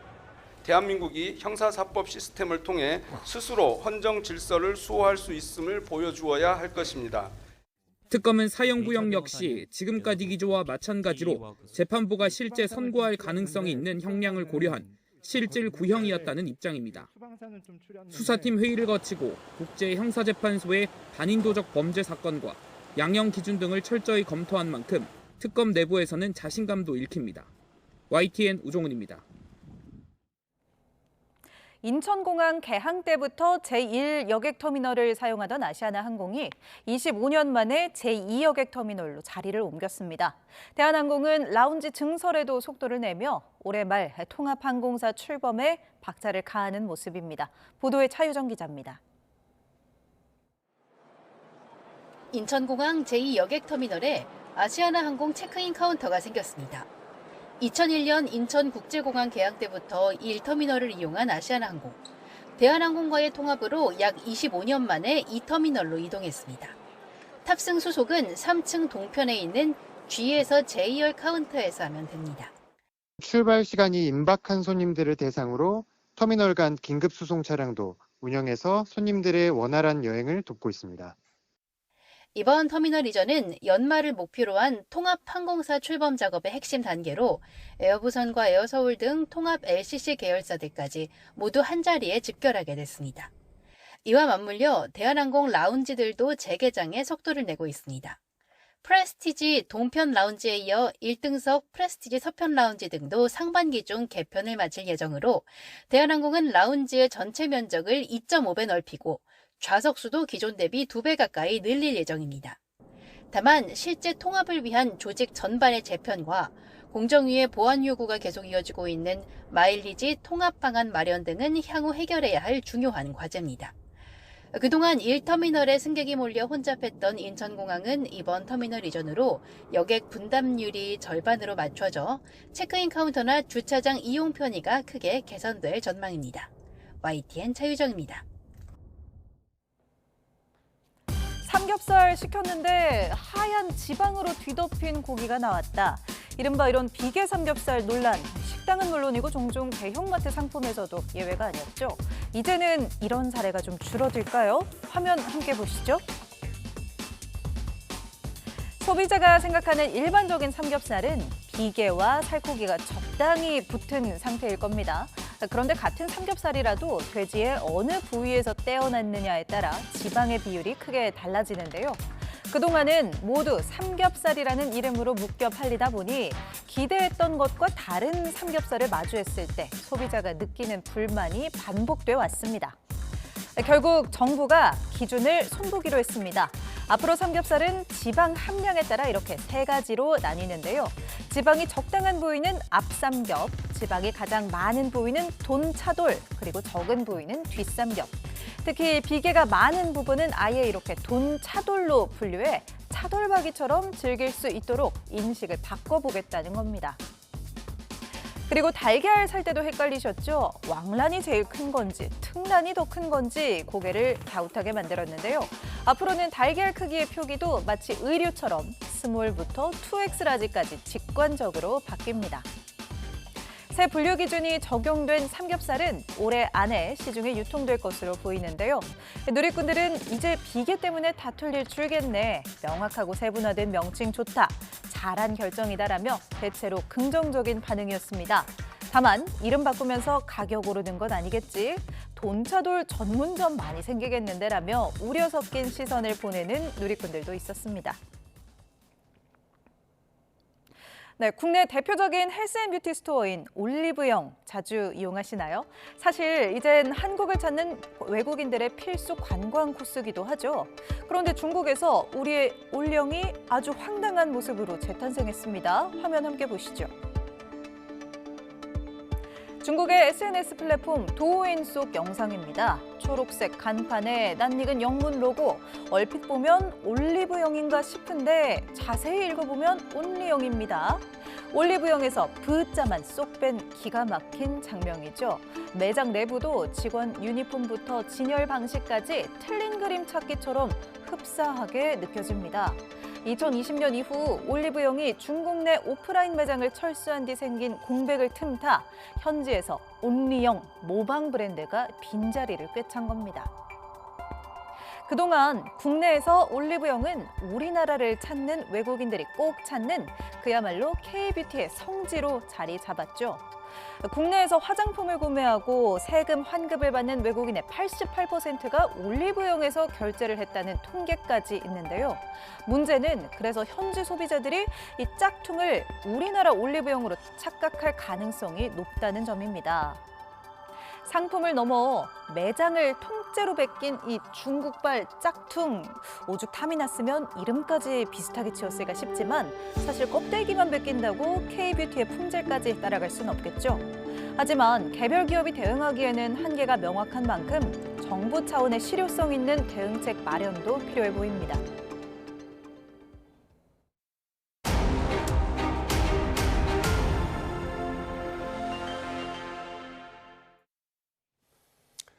한일 정상회담에서 양국 관계 발전의 중요성에 공감한 이재명 대통령과 다카이치 총리가 이 한일 교류 역사가 깃든 문화 유적지 호류지를 함께 방문했습니다. 이 대통령은 다카이치 총리에게 한국산 드럼 세트도 선물했습니다. 강준원 기자입니다. 백제 관음으로 불리는 목조 관음보살 입상이 있는 호류지. 일본 나라현의 대표적 유적지에 이재명 대통령이 도착하자 미리 와서 기다리던 다카이치 총리가 반갑게 맞이합니다. 사찰 관계자의 안내를 받으며 한일 교류 역사가 깃든 고찰 내부 곳곳을 함께 둘러봅니다. 우호와 협력 정신이 담긴 과거를 돌아보며 미래지향적 한일 관계 발전 의지를 다진 겁니다. 두 정상은 선물도 주고받았습니다. 이재명 대통령은 드럼 애호가인 다카이치 총리에게 한국산 드럼 세트를 건넸습니다. 앞서 드럼 합주 깜짝 이벤트 뒤 드럼 스틱을 줬던 다카이치 총리에게 화답한 셈이 됐습니다. 감사합니다. 한국의 대표 건강식품인 홍삼과 삼성 갤럭시 워치 등도 환대에 대한 감사의 뜻으로 전했습니다. 다카이치 총리는 일본 브랜드인 카시오 손목시계와 김혜경 여사를 위한 화장용 붓 등을 준비했습니다. 1박 2일의 짧은 일정이었지만 양국 정상은 모두 5차례에 걸쳐 대화를 나누는 시간을 가졌습니다. 의전이나 격식에 얽매이지 않고 수시로 상대국을 오가며 주요 현안을 논의하는 한일 셔틀 외교가 본궤도에 올랐던 평가가 나오고 있습니다. 오사카에서 YTN 강준원입니다. 일본 언론들은 이번 한일 정상회담에서 양국 정상이 경제 안보 협력에 일치한 점을 주요 내용으로 다뤘습니다. 특히 중일 갈등 국면에서 이 중국의 무역 규제에 대한 대응을 염두에 뒀다는 분석에 무게를 실었습니다. 도쿄에서 김세호 특파원의 보도입니다.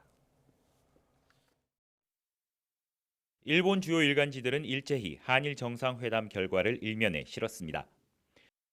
신문들은 한일 간 경제 안보 분야의 합의를 대부분 제목으로 뽑았습니다. 이어 한일 양국 정상이 공급망 확보에 협력을 이어가기로 했다는 부분을 부각했습니다. 요미우리 신문 등은 다카이치 총리가 격화하는 중일 갈등 속에 한국과의 결속을 다짐으로써 중국의 이중물자 수출 규제 등 경제적 압박에 대응하려는 목적이 있다고 분석했습니다. 또 대일 공동 투쟁을 요구하는 중국에 대해 이 대통령이 중국 못지않게 일본도 중요하다고 밝힌 점을 조명하며 일본을 배려했다고 평가했습니다. 다만 역사 문제 등을 놓고는 여전히 불씨가 남아있다고도 전했습니다. 조세이 탄광 희생자 신원 확인을 위한 DNA 확인에 협력하기로 하는 등 일부 진전은 있지만 당장 다음 달 다케시마의 날 행사에 일본 정부가 어떻게 나올지가 관건입니다. 다카이치 총리는 지난해 자민당 총재 선거 당시 다케시마의 날 행사에 보낼 정부 인사를 기존 차관급에서 장관급으로 격상해야 한다고 주장한 바 있습니다. 일본 정부는 상황에 따라 적절히 대응하겠다며 말을 아끼고 있습니다. 다케시마の日式典への政府代表については諸般の情勢を踏まえて適切に対応していく、そのように考えているところでございます。 다만 최근 다카이치 총리가 취임 후 야스쿠니 신사 참배도 보류하는 등 현실 노선을 취하고 있다는 점은 다소 긍정적인 신호로 읽힙니다. 일본 언론이 한일 간 경제 안보 협력 분야를 집중적으로 다룸으로써 한국을 어느 때보다 확실한 우군으로 끌어들여야 한다는 것을 강조하고 있습니다. 도쿄에서 YTN 김세호입니다. 그럼 중국의 반응은 어땠을까요? 중국은 관영 매체를 통해 한일 회담에서 양국 정상이 보여준 온도 차이를 부각했습니다. 다카이치 총리의 90도 인사에는 의구심을 제기한 반면 이재명 대통령의 쓴소리는 치켜세웠습니다. 베이징 강정규 특파원입니다.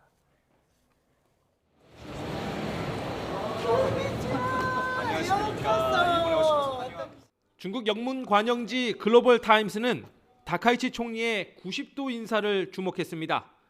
이재명 대통령 앞에서 깍듯이 두 손을 모으고 조아리는 듯한 장면도 캡처해서 올렸습니다. 무언가 원하는 걸 얻을 때 취하는 태도라는 한국 매체 댓글을 소개하기도 했습니다. 일본이 지정학적 돌파구를 마련하기 위해 한국을 지렛대로 활용하려 한다며 진정성을 의심한 겁니다. 日韓米の安全保障協力を含む戦略的な連携の重要性について認識することができました. 한미일만 언급한 일본 총리는 깎아내린 반면 한중일 협력도 강조한 이 대통령은 치켜세웠습니다. 역사나 영토 문제 같은 구조적 위험을 예리하게 인식했다며 방어적 실용주의라고 평가했습니다. 과거사 부담은 경시하고 전략, 경제 협력에만 집중하는 일본에 휘말리지 않았다는 겁니다. 이런 온도 차이는 한일 관계의 취약한 기초와 상호 신뢰 부족을 드러낸다고도 지적했습니다. 한중일 3국이 최대한 공통점을 찾아 함께 소통하며 협력해 나갈 필요가 있다는 점도 강조하였습니다. 앞서 불필요한 개입을 피하는 게 최선이라는 이 대통령의 NHK 인터뷰 발언도 부각했습니다. 중일 갈등의 도화선이 된 다카이치 총리의 타이완 유사시 개입 시사 발언을 에둘러 비난한 셈입니다. 다만 중국 외교부는 한일 회담이 두 나라 사이의 일이라며 공식 논평을 자제했습니다. 베이징에서 YTN 강정규입니다. 경북 안동의 사립고등학교에서 내신 평가 시험지를 빼돌린 혐의로 기소된 학부모와 기간제 교사가 1심에서 중형을 선고받았습니다. 재판부는 이들이 공교육의 신뢰성을 추락시키고 다른 학생들의 기회까지 빼앗았다고 질타했습니다. 김근우 기자가 보도합니다. 기간제 교사 신모 씨와 학부모 배모 씨의 검은 공모 관계가 시작된 건 지난 2023년입니다. 신 씨에게 불법 과외를 받던 배 씨의 딸이 신 씨가 일하는 학교에 입학하자 돈을 받고 내신 시험지를 빼돌려 주기로 한 겁니다. 신 씨는 행정실장까지 가담시켜 보안 장치를 끄고 한밤중 학교에 침입해 시험지를 훔쳤습니다. 범행은 5학기 동안 7차례나 반복됐고 배 씨의 딸은 3학년까지 전교 1등을 독차지했습니다. 졸업을 앞두고 완전 범죄가 될 뻔한 범행은 지난해 7월 보안장치 오작동으로 세상에 드러났습니다. 따님도 범행 가담하셨어요? 언제부터 시험지 빼돌리신 거예요? 학생들에게 미안하지 않으신가요? 죄송합니다. 왜? 이들은 재판에서 모든 혐의를 인정하고 반성문 수십 장을 써냈지만 재판부의 판단은 중형이었습니다. 신 씨에게 징역 5년과 추징금 3천만 원, 배 씨에게는 징역 4년 6개월을 각각 선고했습니다. 또 행정실장 류 씨는 징역 1년 6개월, 딸 최모 양은 징역 1년에 집행유예 2년을 선고받았습니다. 과거 파장이 컸던 숙명여고 시험지 유출 사건보다 범행 기간도 길고 조직적이었던 만큼 더 무거운 형량이 선고됐습니다. 동료 교직원과 학부모의 엄벌 탄원도 잇따랐습니다. 저는 그거 사건 터지고 점수가 좀 내려갔거든요. 충격을 받아서. 저희는 공부를 열심히 해서 받는 건데 걔는 그냥 공짜로 아무런 노력도 없이 받는 거니까 너무 억울하고 당황스러웠어요. 재판부는 이들이 성실하게 노력한 학생들이 공정한 평가를 받을 기회를 침해해 깊은 허탈감과 분노를 안겨줬다고 강조했습니다. 특히 이번 사건이 입시 공정성 전반에 대한 의구심을 일으키는 등 공적 교육기관의 사회적 신뢰를 근본적으로 흔들었다고 질타하며 중형 선고가 불가피하다고 밝혔습니다. YTN 김근우입니다. 경남 창원 국가산업단지에 있는 에어컨 부품 공장에서 불이 나 7시간여 만에 꺼졌습니다. 다친 사람은 없었지만 50여 명이 긴급 대피했고 한때 소방 대응 1단계가 발령됐습니다. 임형준 기자입니다.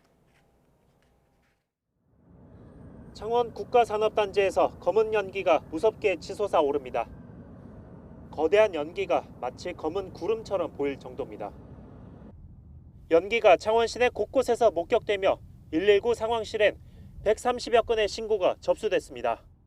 냄새가 밖에서 나더라고요. 창밖을 봤는데 검은 연기가 엄청 하늘로 솟아있고. 산단의 에어컨 부품 제조 공장에서 불이 난 건 오전 10시 10분쯤. 공장이 밀집해 있다 보니 인근 공장 관계자들도 안전한 곳으로 몸을 피했습니다. 아니 공장에 불이 불꽃이 밖으로 막 새어나왔어요. 아주 시간에 쏘라가는 게 긴장하고 지하에서 불이 좀 했죠. 거센 불길은 공장 곳곳을 태웠습니다. 불이 난 공장입니다. 공장 내부는 보시는 것처럼 검게 그을렸습니다. 공장 천장은 내려앉았고 각종 직기류와 구조물은 휘어졌습니다. 이 불로 다친 사람은 없었고 공장 직원 50여 명이 긴급 대피했습니다. 불은 인근 공장 3곳으로도 옮겨붙었습니다. 소방당국은 한때 관할 소방서 인력과 장비를 모두 동원하는 대응 1단계를 발령해 화재 발생 7시간여 만에 불을 껐습니다.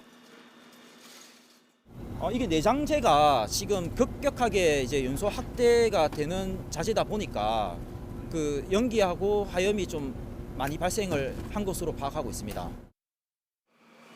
소방당국은 에어컨 부품 검사실에서 불이 시작된 것으로 보고 있는데 정확한 화재 원인 등은 관계기관과 함께 조사하고 있습니다. YTN 임영준입니다. 김민석 국무총리가 2년 전 이재명 대통령이 당 대표 시절 부산 가덕도에서 겪은 피습 사건을 테러로 지정할지 심의하기 위해 국가테러대책위원회를 소집했다고 총리실이 밝혔습니다. 테러대책위원회는 오는 20일 오후 소집돼 올해 국내외 테러 정세 전망과 국가 대테러 활동 추진 계획을 점검하고 재작년 1월 가덕도 피습 사건의 테러 지정 여부를 심의 의결할 예정입니다. 트럼프 미국 대통령은 이란이 반정부 시위대를 교수형에 처한다면 강력히 조치하겠다며 군사작전을 예로 들고 이란과 모든 회의도 취소한다고 밝혔습니다. 무력 개입으로 굳혀가는 것으로 풀이되지만 최종 결정까지는 신중히 고려해야 할 부분도 적지 않습니다. 보도에 김종욱 기자입니다. 트럼프 대통령은 미국 CBS 방송 인터뷰에서 이란이 현지 시간 14일 시위대를 교수형에 처할 거란 소식에 관해 질문받습니다. 그런 일을 한다면 매우 강력한 조치를 할 거라며 조치의 최종 단계는 이기는 거라고 답했습니다. 이기는 것의 의미로는 최근 마두로 베네수엘라 대통령 축출과 집권 일기 당시 이란 이슬람 혁명 수비대 정예군 사령관 살해 작전, 지난해 이란 핵시설 기습 타격을 들었습니다. 모두 기습 군사 작전입니다. 트럼프 대통령은 또 무분별한 살해를 멈출 때까지 이란 당국자들과 모든 회의를 취소한다며 살인자들은 큰 대가를 치를 거라고 경고했습니다. And I hope they're not going to be killing people. And I'm going to have a report very soon. It would seem to me that they have been badly misbehaving, but that is not confirmed. 군사 개입으로 마음을 굳혀가는 것으로 풀이됩니다. 앞서 온라인 운영되는 이란 주재 미국 대사관은 이란에 머무는 국민에게 당장 떠나라고 공고했습니다. 하지만 이란 전면 타격은 고심해야 할 점이 있습니다. 무기력하게 뚫린 베네수엘라에 비해 탄탄한 이란의 군사력, 미군 전력 이동 시간, 군사 개입에 대한 트럼프 핵심 지지층의 거부감 등입니다. 대안으로 제한적 타격이나 비군사 압박이 거론되는 이유입니다. 이란과 거래하는 나라의 25% 관세부가 사이버 공격을 통한 이란 정부 기능 마비와 시위대 통신 차단 무력화 기술 지원 검토, 이란과의 비공개 접촉 유지 등이 그런 대목입니다. Do you think it's going to be something kinetic like that or more like cyber? Well, I can't tell you that. I know exactly what it would be. We have to make a decision. But I can't be, obviously I can't be telling you. 시위대 지원의 하나로는 이란 정부가 인터넷 통신을 끊자 일론 머스크의 우주기업 스페이스X가 위성 인터넷을 무료 서비스하기 시작한 것으로 전해졌습니다. YTN 김종욱입니다. 미군의 중동 최대 기지인 카타르의 알우데이드 공군 기지에 일부 철수 권고가 전달됐다고 로이터 통신이 14일 보도했습니다. 복수의 외교관에 따르면 알우데이드 기지에 머무는 일부 인력에 이날 저녁까지 기지를 떠나라는 권고가 내려졌습니다. 이와 관련해 한 외교관은 이는 대피가 아닌 태세 변경이라면서 이런 조치의 구체적 이유는 알지 못한다고 말한 것으로 전해졌습니다. 토종 창작 뮤지컬 스웨그 에이지 외쳐 조선이 영국 웨스트엔드 현지에서 상을 받았습니다. 제작사인 PL 엔터테인먼트는 이 뮤지컬이 브로드웨이 월드 UK 웨스트엔드 어워즈에서 올해 처음 신설된 최우수 콘서트 프로덕션 부분을 수상했다고 밝혔습니다. 이 작품은 지난해 9월 8일 런던 웨스트엔드 중심부 질리언 린 시어터에서 열린 콘서트형 쇼케이스를 열었으며 현지 관객들의 호평을 받았습니다.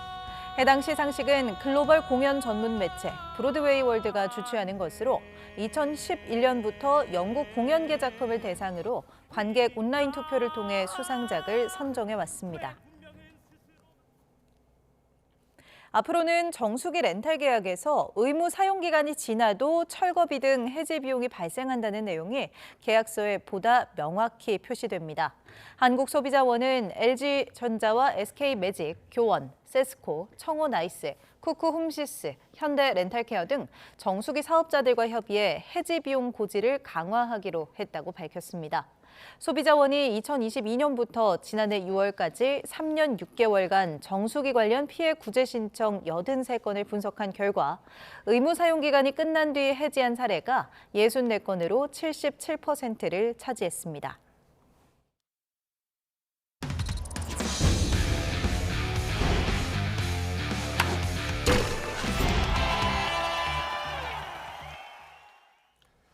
여자 배구 대표팀 사령탑에 차상현 전 GS칼텍스 감독이 선임됐습니다. 대한배구협회는 공개 모집 절차를 거쳐 여자 대표팀 감독으로 차 감독을 선임했다고 밝혔습니다. 지난 2016년부터 8년 동안 여자 프로배구 GS칼텍스를 이끈 차 감독은 2020-2021 시즌 컵대회 우승과 정규리그 1위, 챔피언 결정전 우승까지 3관왕을 달성하며 지도력을 인정받았습니다. 여자 프로배구 흥국생명이 짜릿한 역전극을 펼치며 선두 한국도로공사를 잡았습니다. 흥국생명은 V리그 여자부 홈경기에서 도로공사의 세트 점수 3대1로 역전승했습니다. 주포 레베카가 팀에서 가장 많은 32점을 내며 승리를 이끌었고 이다현도 12점으로 힘을 보탰습니다. 3연승을 질주한 흥국생명은 2위 현대건설과의 승점차를 지우며 치열한 2위 싸움을 예고했습니다. 천안에서 열린 남자부 경기에서는 현대캐피탈이 삼성화재를 상대로 11연승을 거두고 1위 대한항공에 승점 1점 차로 따라붙었습니다. 한국배구연맹 코보가 최근 논란이 된 비디오 판독 결과가 오심이었음을 공식 인정했습니다. 코보는 지난 11일 열린 현대건설과 IBK 기업은행의 경기 3세트에서 발생한 비디오 판독 논란을 정밀 분석한 결과 오독으로 결론 내렸다고 밝혔습니다. 당시 IBK 기업은행 빅토리아의 공격이 코트 밖으로 나갔지만 비디오 판독 끝에 현대건설 카리의 손에 맞고 나간 것으로 판정이 뒤집혔습니다. 코보는 판독 과정의 오류로 실망하게 한 점에 대해 현대건설 구단과 팬에게 진심으로 사과드린다고 덧붙였습니다. 여자 프로농구 단독 선두 하나은행이 혈투 끝에 BNK를 잡고 5연승을 질주했습니다. 하나은행은 부산 사직체육관에서 열린 원정 경기에서 BNK를 66대 64로 눌렀습니다. 접전을 벌인 경기는 하나은행 박소희가 경기 종료 16초를 남기고 3점포를 꽂아 넣으며 짜릿한 2점차 승리의 주인공이 됐습니다. 한국야구위원회 KBO가 올 시즌 리그의 첫 발을 내딛는 신인과 육성 선수 130여 명을 대상으로 오리엔테이션을 진행했습니다. 대전 컨벤션 센터에서 열린 이번 오리엔테이션은 언론 인터뷰와 팬 서비스 교육, 또 부상 방지와 멘털 코칭 등 프로리그에 아직 익숙하지 않은 신인 선수들에게 필요한 프로그램으로 구성됐습니다. 특히 선배와의 만남 시간에는 현역 시절 조선의 4번 타자로 불린 이대호 선수가 강연자로 나서 애정어린 조언을 건네 큰 호응을 이끌었습니다. 제30회 LG배 세계 바둑대회 결승에서 신민준 구단이 일본의 이치리키리오 구단을 꺾고 1승 1패를 만들었습니다. 국립중앙박물관에서 열린 결승 2국에서 흑을 잡은 신민준 구단은 초중반 싸움에서 우세를 확보하고 종반까지 안정적으로 대국을 운영한 끝에 불계승을 거뒀습니다. 내일 같은 장소에서 열리는 결승 3국에서 이기는 기사가 우승 상금 3억 원의 주인공이 됩니다.